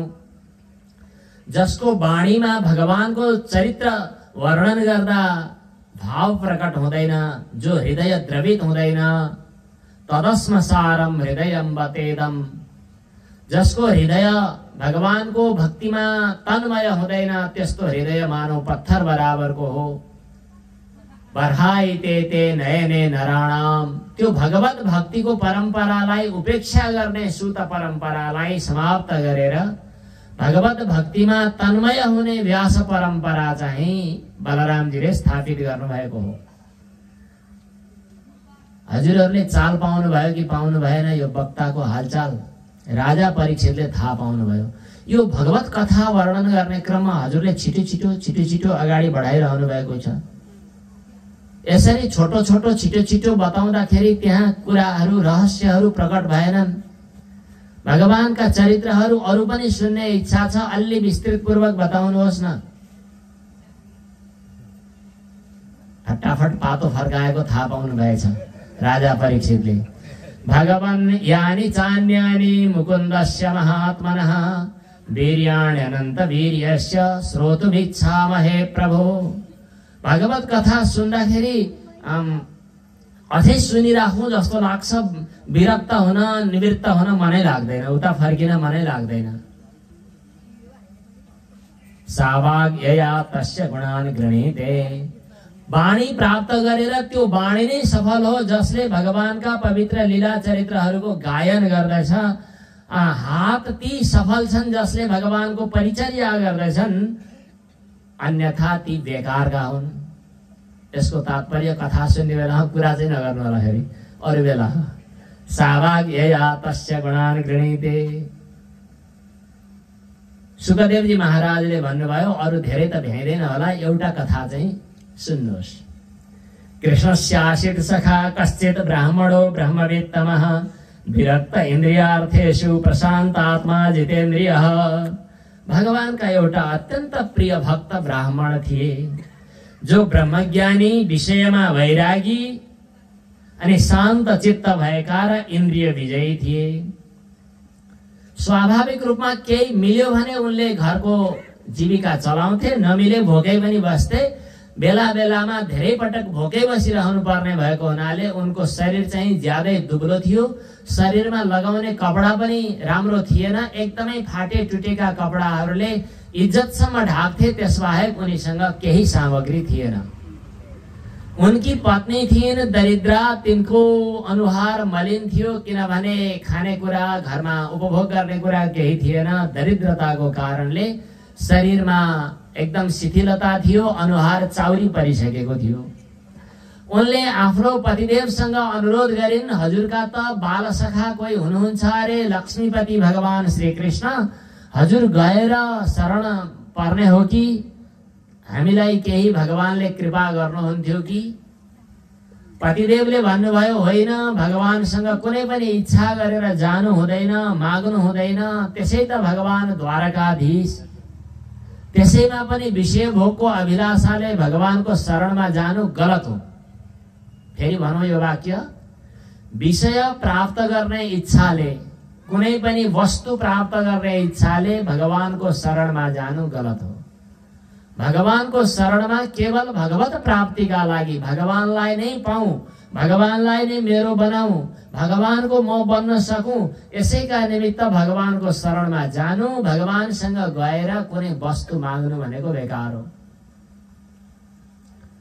जान इच्छा छैन, पत्नीले भनिन्, होइन, कमसे कम भेट त गरेर आउनु।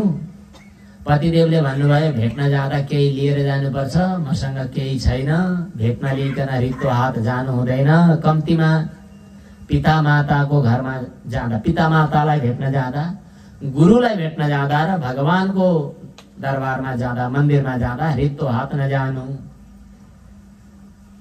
पत्नीले भन्नुभयो, केही भेटियो भने खोज्छु है त, मैले गएर भिक्षा मागेर लिएर आउँदा अलिअलि बिहा भएको, अलिअलि त्यो ढुङ्गाका कणहरू भएको कनिकाको 3-4 मुठी 2-3 मुठी कति भेटियो, त्यो लिएर आउनुभयो। र अनि त्यसपछि एउटा मैलो टालोमा पोको पारेर, किनभने गतिलो कपडा त थिएन, दिनुभयो। एकटी पोको काखीमा पोको च्यापेर सुदामाजी भगवान श्रीकृष्णको दर्शनका निमित्त द्वारकातिर प्रस्थान गर्नुभयो। मैले आज भगवानको दर्शन प्राप्त गर्ने भएँ भन्ने ठान्दै ठान्दै जानुभयो। जाँदा भागवतमा प्रसङ्ग नभए पनि कतिपय सन्त महात्माहरू भन्दछन् कि सुदामाजी थकित हुनुभयो। एकदम थकित भएर एउटा चौतारीमा बसेर यसो सुस्ताउँदै गर्नुभएको। अनि उठेर हेर्दाखेरि वरपर एउटा सहरको नजिकमा पुगेको देख्नुभयो। त्यसपछि म कहाँ आइपुगेँ, द्वारका जान कति टाढा होला भनेर सोध्नुभयो वरपरका व्यक्तिहरूलाई। द्वारकातिर जाने बाटो कता हो भनेर उनीहरू हाँस्न थाले। द्वारका जाने बाटो अरे, यिनले द्वारका जाने बाटो सोध्छन् भन्दै हाँस्छ। सुदामाजीलाई आश्चर्य लाग्यो। अलि सोझा सिधा मान्छेलाई सोध्नुभयो। सोद्धाखेरि उनले भनिदिए, द्वारका यही हो। सुदामाजीले विचार गर्नुभयो, भगवानले कृपा गरेर मलाई 81 कसरी द्वारका पुर्याइदिनु भएछ। त्यसपछि सुदामाजीले भन्नुभयो हाम्रो कृष्ण बस्ने ठाउँ कहाँ हो? कसैले पनि वास्ता गरेनन्, भन्दैनन्। को कृष्ण भन्छन्। अनि त्यसपछि फेरि पछि गएर बल्ल तल्ल थाहा भयो त्यहाँ त त्रिलोकाधीश देवाधिदेव भगवान द्वारकाधीश श्री कृष्ण चन्द्र महाराज भन्नुपर्ने रहेछ। ओहो, हाम्रो त्यो श्याम सुन्दर, हाम्रो त्यो कृष्ण यहाँ त द्वारकाधीश यस्तो पो भएछ, अब उसलाई भेट्न जानु पर्दछ भन्दै खन्च्याङ खुन्चुङ गर्दै लट्ठी टेक्दै एकदम दुब्लो पातलो शरीर, मैलो कपडा अगाडि बढ्नुभयो। द्वारपालहरूले देखे। द्वारपालहरूले सोधे कहाँ जान हिँडेको? सुदामाले भन्नुभयो हाम्रो भगवान श्री कृष्ण द्वारकाधीशलाई भेट्न। द्वारपालहरूले भने यस्तो मैलो धैलो जाँदैछ, त्यसै त पठाउनु भएन, के काम छ? के काम छ भन्ने काम त केही होइन, केही काम नभए किन जाने? भगवान व्यस्त भइबक्सन्छ, होइन अरू केही काम होइन, त्यसमै जान पाइँदैन। अब त्यहाँ पुगिसकेपछि द्वारपालले जान पाइँदैन भन्छन्, अब के गर्ने होला? मनमा कुरा खेल्न थाल्यो। अनि सुदामाले भन्नुभयो कम्तीमा म आइपुगेको खबर त बताइदिनु, म यहाँ यत्रो दुःख गरेर आइसकेँ, भेट्न नपाए पनि समाचार पुर्याइदिनु है। के भनेर पुर्याइदिने? हजुरको बालककालको साथी सुदामा नाम गरेको कोही व्यक्ति आएको छ भनिदिनु। हस् भने द्वारपाल गएर भगवान श्री कृष्णसँग बिन्ती गरिदिए। भगवान श्री कृष्णले जब यति सुन्नुभएको थियो तत्काल आफ्नो सिंहासन छोडेर दौडिँदै दौडिँदै हात पसार्दै, अरे मेरो सखा, मेरो मित्र आज यहाँ आइपुग्नु भएछ भन्दै भन्दै जानुभयो र झ्याम्मै अङ्गालो मारेर अङ्कमाल गर्नुभयो। प्रेम यति धेरै प्रगाढ प्रकट भयो कि आँखाबाट अश्रुधारा बग्न थाले। भगवान श्री कृष्णका नेत्रबाट निस्किएको अश्रुधाराले सुदामाजीलाई स्पर्श गर्दै थियो। सुदामाजी पनि गदगद हुनुभयो, तर सुदामाजीको मनमा संकोच भइरहेको छ, मेरो यो हाड निस्किएको शरीरलाई अङ्कमाल गर्दा मेरो हड्डीको टुप्पोले कतै भगवानलाई कोप्ने त होइन। भगवान श्री कृष्णले पनि विचार गर्नुभयो, मैले अङ्कमाल गर्दा कुक्रुक्क पार्दा कतै यिनलाई अप्ठ्यारो हुने त होइन। त्यसपछि अङ्कमालबाट निवृत्त भएर प्रणाम पनि गर्नुभयो। त्यसपछि हातले समातेर भन्नुभयो हिँड्नुहोस् जाउँ। अनि त्यहाँबाट बिस्तारै बिस्तारै लिएर जानुभयो। अनि विभिन्न द्वारहरू पार गर्दै गर्दै मणिमय स्तम्भहरूले सुसज्जित भएको आफ्नो दिव्य सिंहासन, जुन सिंहासनको आधा भागमा मात्र लक्ष्मीजी बस्न पाउनुहुन्थ्यो, पूरा भागमा आजसम्म कोही पनि बस्न पाएका थिएनन्, त्यस्तो सिंहासनमा लगेर विराजमान गराइदिनु भयो। त्यसपछि भन्नुभयो, ए रुक्मिणी छिटो छिटो जल लिएर आऊ, यहाँ ब्राह्मण देवको आज पाउ प्रक्षालन गर्नुपर्दछ। मेरो जन्म नै ब्राह्मणको सेवाको निमित्त हो, त्यसैले मलाई ब्राह्मण्य देव भन्छन्। आज साक्षात् ब्राह्मण देव मेरो महलमा पाल्नु भएको छ, उहाँको चरण कमल प्रक्षालन गर्नुपर्दछ, चरणोदक लिनुपर्दछ।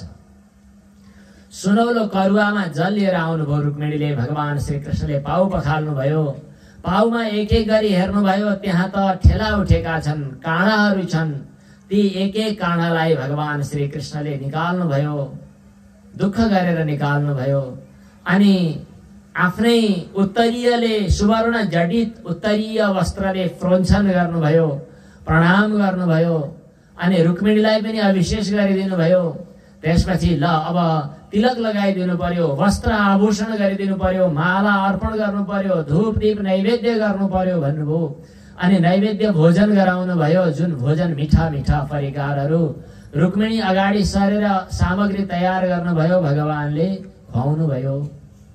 अनि एकछिन पछाडि कुरा प्रसङ्ग चल्छ, यी मेरी पत्नी हुन्। पत्नी अगाडि आएर प्रणाम गर्नुभयो। सुदामाले सौभाग्यवती भव, पुत्रवती भव आशीर्वाद दिनुभयो। अनि त्यसपछि अर्की आएर प्रणाम गर्न थाल्नुभयो। उनलाई पनि सौभाग्यवती भव भन्नु पर्यो, उनले दिएको नैवेद्य पनि मिठो मानेर खानु पर्यो। अनि फेरि अर्की आउनुहुन्छ। फेरि उस्तै के हो यी को हुन् भन्नुहुन्छ। यी पनि हाम्रै घरवाली हुन्। अनि उनी गएपछि अर्की यी को चाहिँ हुन् त? यी पनि हाम्रै हुन्। ए भगवान कति छन् पर्खिनुहोस् न, पर्खिनुहोस्, धेरै छन्, अरू पनि आउँछन्। अब पछि त बिचरा ब्राह्मण देवलाई कति गाह्रो भयो होला। हरेकलाई सौभाग्यवती भव, पुत्रवती भव, आयुष्मती भव, सबैले दिएको त्यो कसरी खाइसक्नु। बल्ल बल्ल पार लगाइसकेपछि भगवान श्री कृष्णले भन्नुभयो हजुरले पनि विवाह त गर्नुभयो होला, अनि भाबीजी आराम हुनुहुन्छ? ठिक छ। अनि मलाई केही कोसेली पठाउनु भएन? अब हेरिसक्नु छैन, कोसेली दिइसक्नु छैन। अनि त्यसपछि यसो यसो गर्दै आफ्नो कुमलाई अप्ठ्यारो पार्दै भन्नुहुन्छ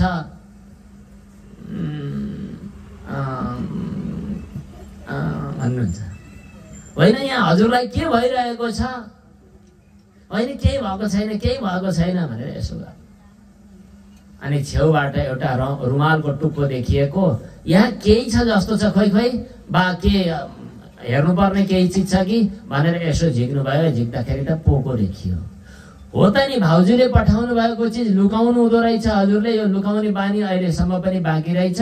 भाउजूले दिनुभएको यो चिज त ज्यादै मिठो होला, अवश्य पनि मैले यो स्वीकार गर्नुपर्छ भन्नुभयो।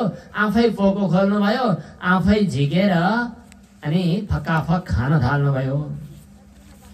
कति खुसी लाग्यो, कति खुसी लाग्यो। एकपटक खानुभयो, अर्को पटक पनि खानुभयो। फेरि झिक्न थाल्दा लक्ष्मीजीले, रुक्मिणीजीले हात समाइदिनु भयो र भन्नुभयो अब त दिन्न, अति भयो। कुरो के हो थाहा भएन। सुदामाजीसँग भगवान श्री कृष्णका बाल संस्मरणहरूको चर्चा पनि भयो। हामी गुरुकुलमा बस्दा कति धेरै गुरुजीले माया गर्नुहुन्थ्यो। अनि हामी वनमा जाँदा पानी परेर वनमा नै बस्नु परेको थियो। गुरुजी हामीलाई खोज्दै आउनुहुन्थ्यो, कस्तो कस्तो थियो भनेर गुरुकुलका विगतका संस्मरणहरूको चर्चा गर्दै समय बित्यो। केही समय बितिसकेपछि सुदामाजीले भन्नुभयो अब म जानुपर्छ। भगवान श्री कृष्णले भन्नुभयो हस्। अनि सुदामाजी बिदा भएर जानुभयो। भगवान श्री कृष्णले प्रणाम गर्नुभयो। सुदामाजीको मनमा थियो मलाई पोको बोकाइदिने हुन् कि। भगवान श्री कृष्णले केही पनि नबोकाइदिँदा सुदामाजीलाई लाग्यो भगवान मलाई ज्यादै कृपा गर्नुहुन्छ। यदि धन सम्पत्ति पायो भने अल्मलिन्छ भन्ने लाग्छ। त्यसकारणले भगवानले धन सम्पत्ति आफ्ना प्रिय भक्तलाई दिनुहुन्न, मलाई दिनु भएन। एकदम राम्रो गर्नुभयो। यो सोच्दै सोच्दै फर्किएर जानुभएको। आफ्नो घरनेरि पुग्दाखेरि त भव्य दिव्य महल देख्नुभयो। त्यो दिव्य महलमा आश्चर्य लाग्दो ठाउँमा पुगेको देखेर यताउति हेर्नुभयो। म कहाँ आइपुगेँ थाहै भएन। त्यसपछि कसैलाई सोध्नु पर्यो मेरो घर कतापट्टि पर्यो, अल्मलिए छु भनेर यताउति हेर्दाखेरि त्यहाँबाट आफ्नै पत्नी सुनौलो करुवा लिएर बाहिर प्रकट हुनुभएको छ।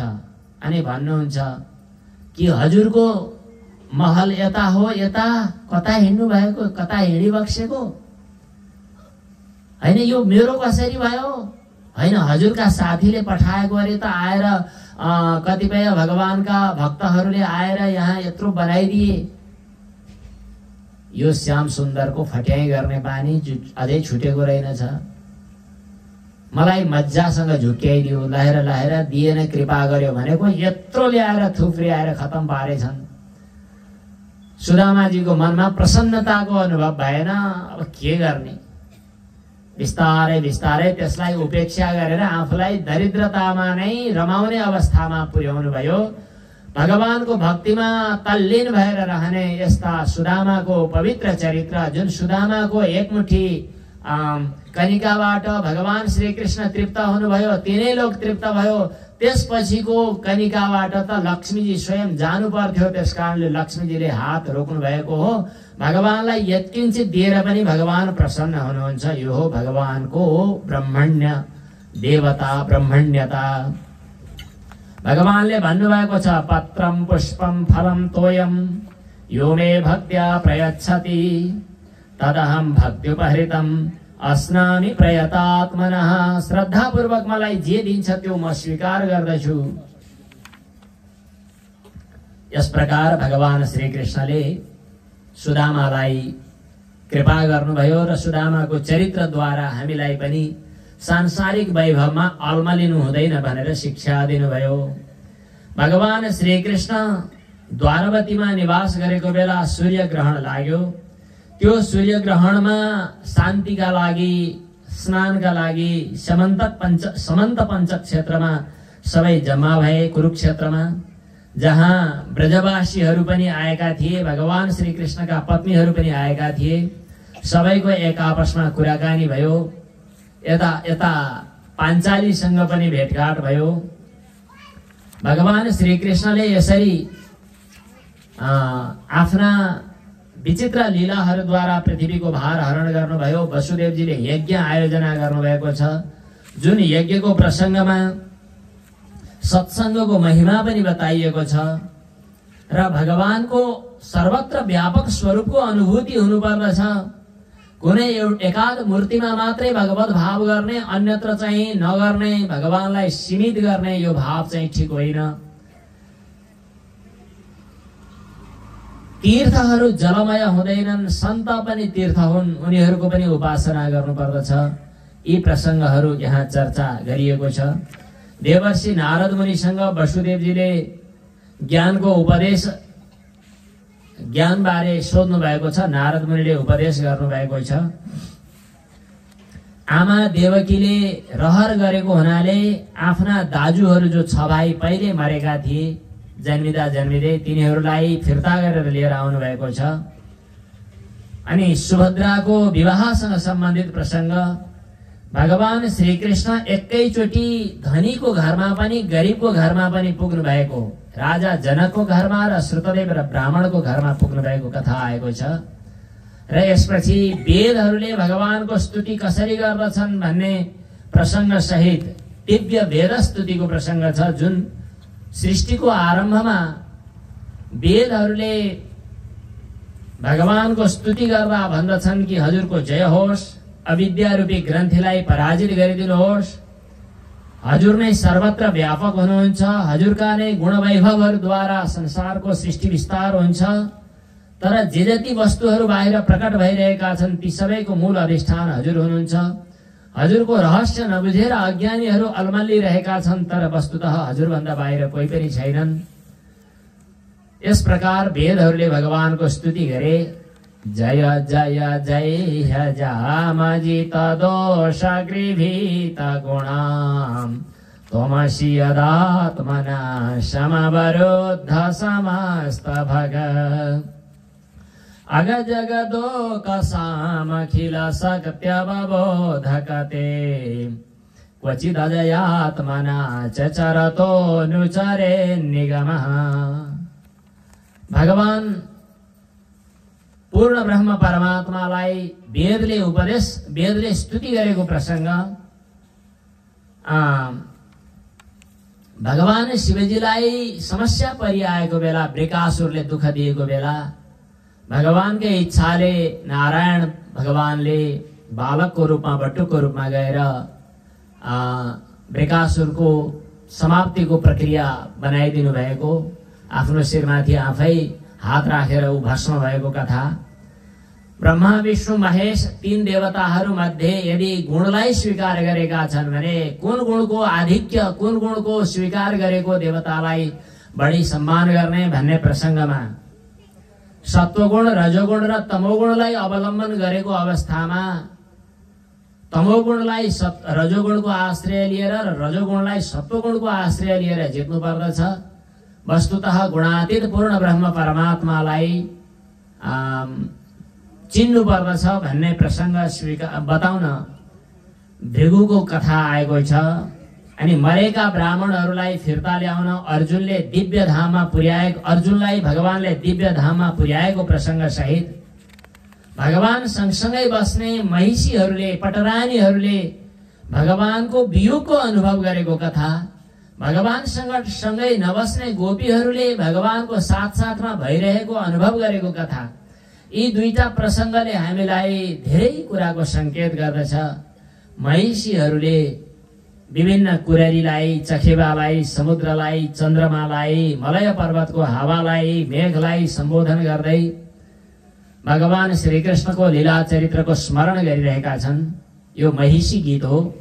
कुररी विलपसि त्वं बीत निद्रा न शेषे स्वपिति जगति रात्र्याम् ईश्वरो गुप्तबोधः वयमिव सखि कच्चित् गाढ निर्भिन्न चेता नलिन नयन हासो दारलीलेक्षितेन। भगवान श्रीकृष्णले यी लीला चरित्रहरूको विस्तार गरिसकेपछि विचार गर्नुभयो, मैले फैलाएको यो जन्जाल जो हो अर्को भार भयो। पृथ्वीको भार हरण गर्न जन्जाल फैलाए, तर आज यो जन्जाल फेरि आफैमा भार बनिरहेको छ।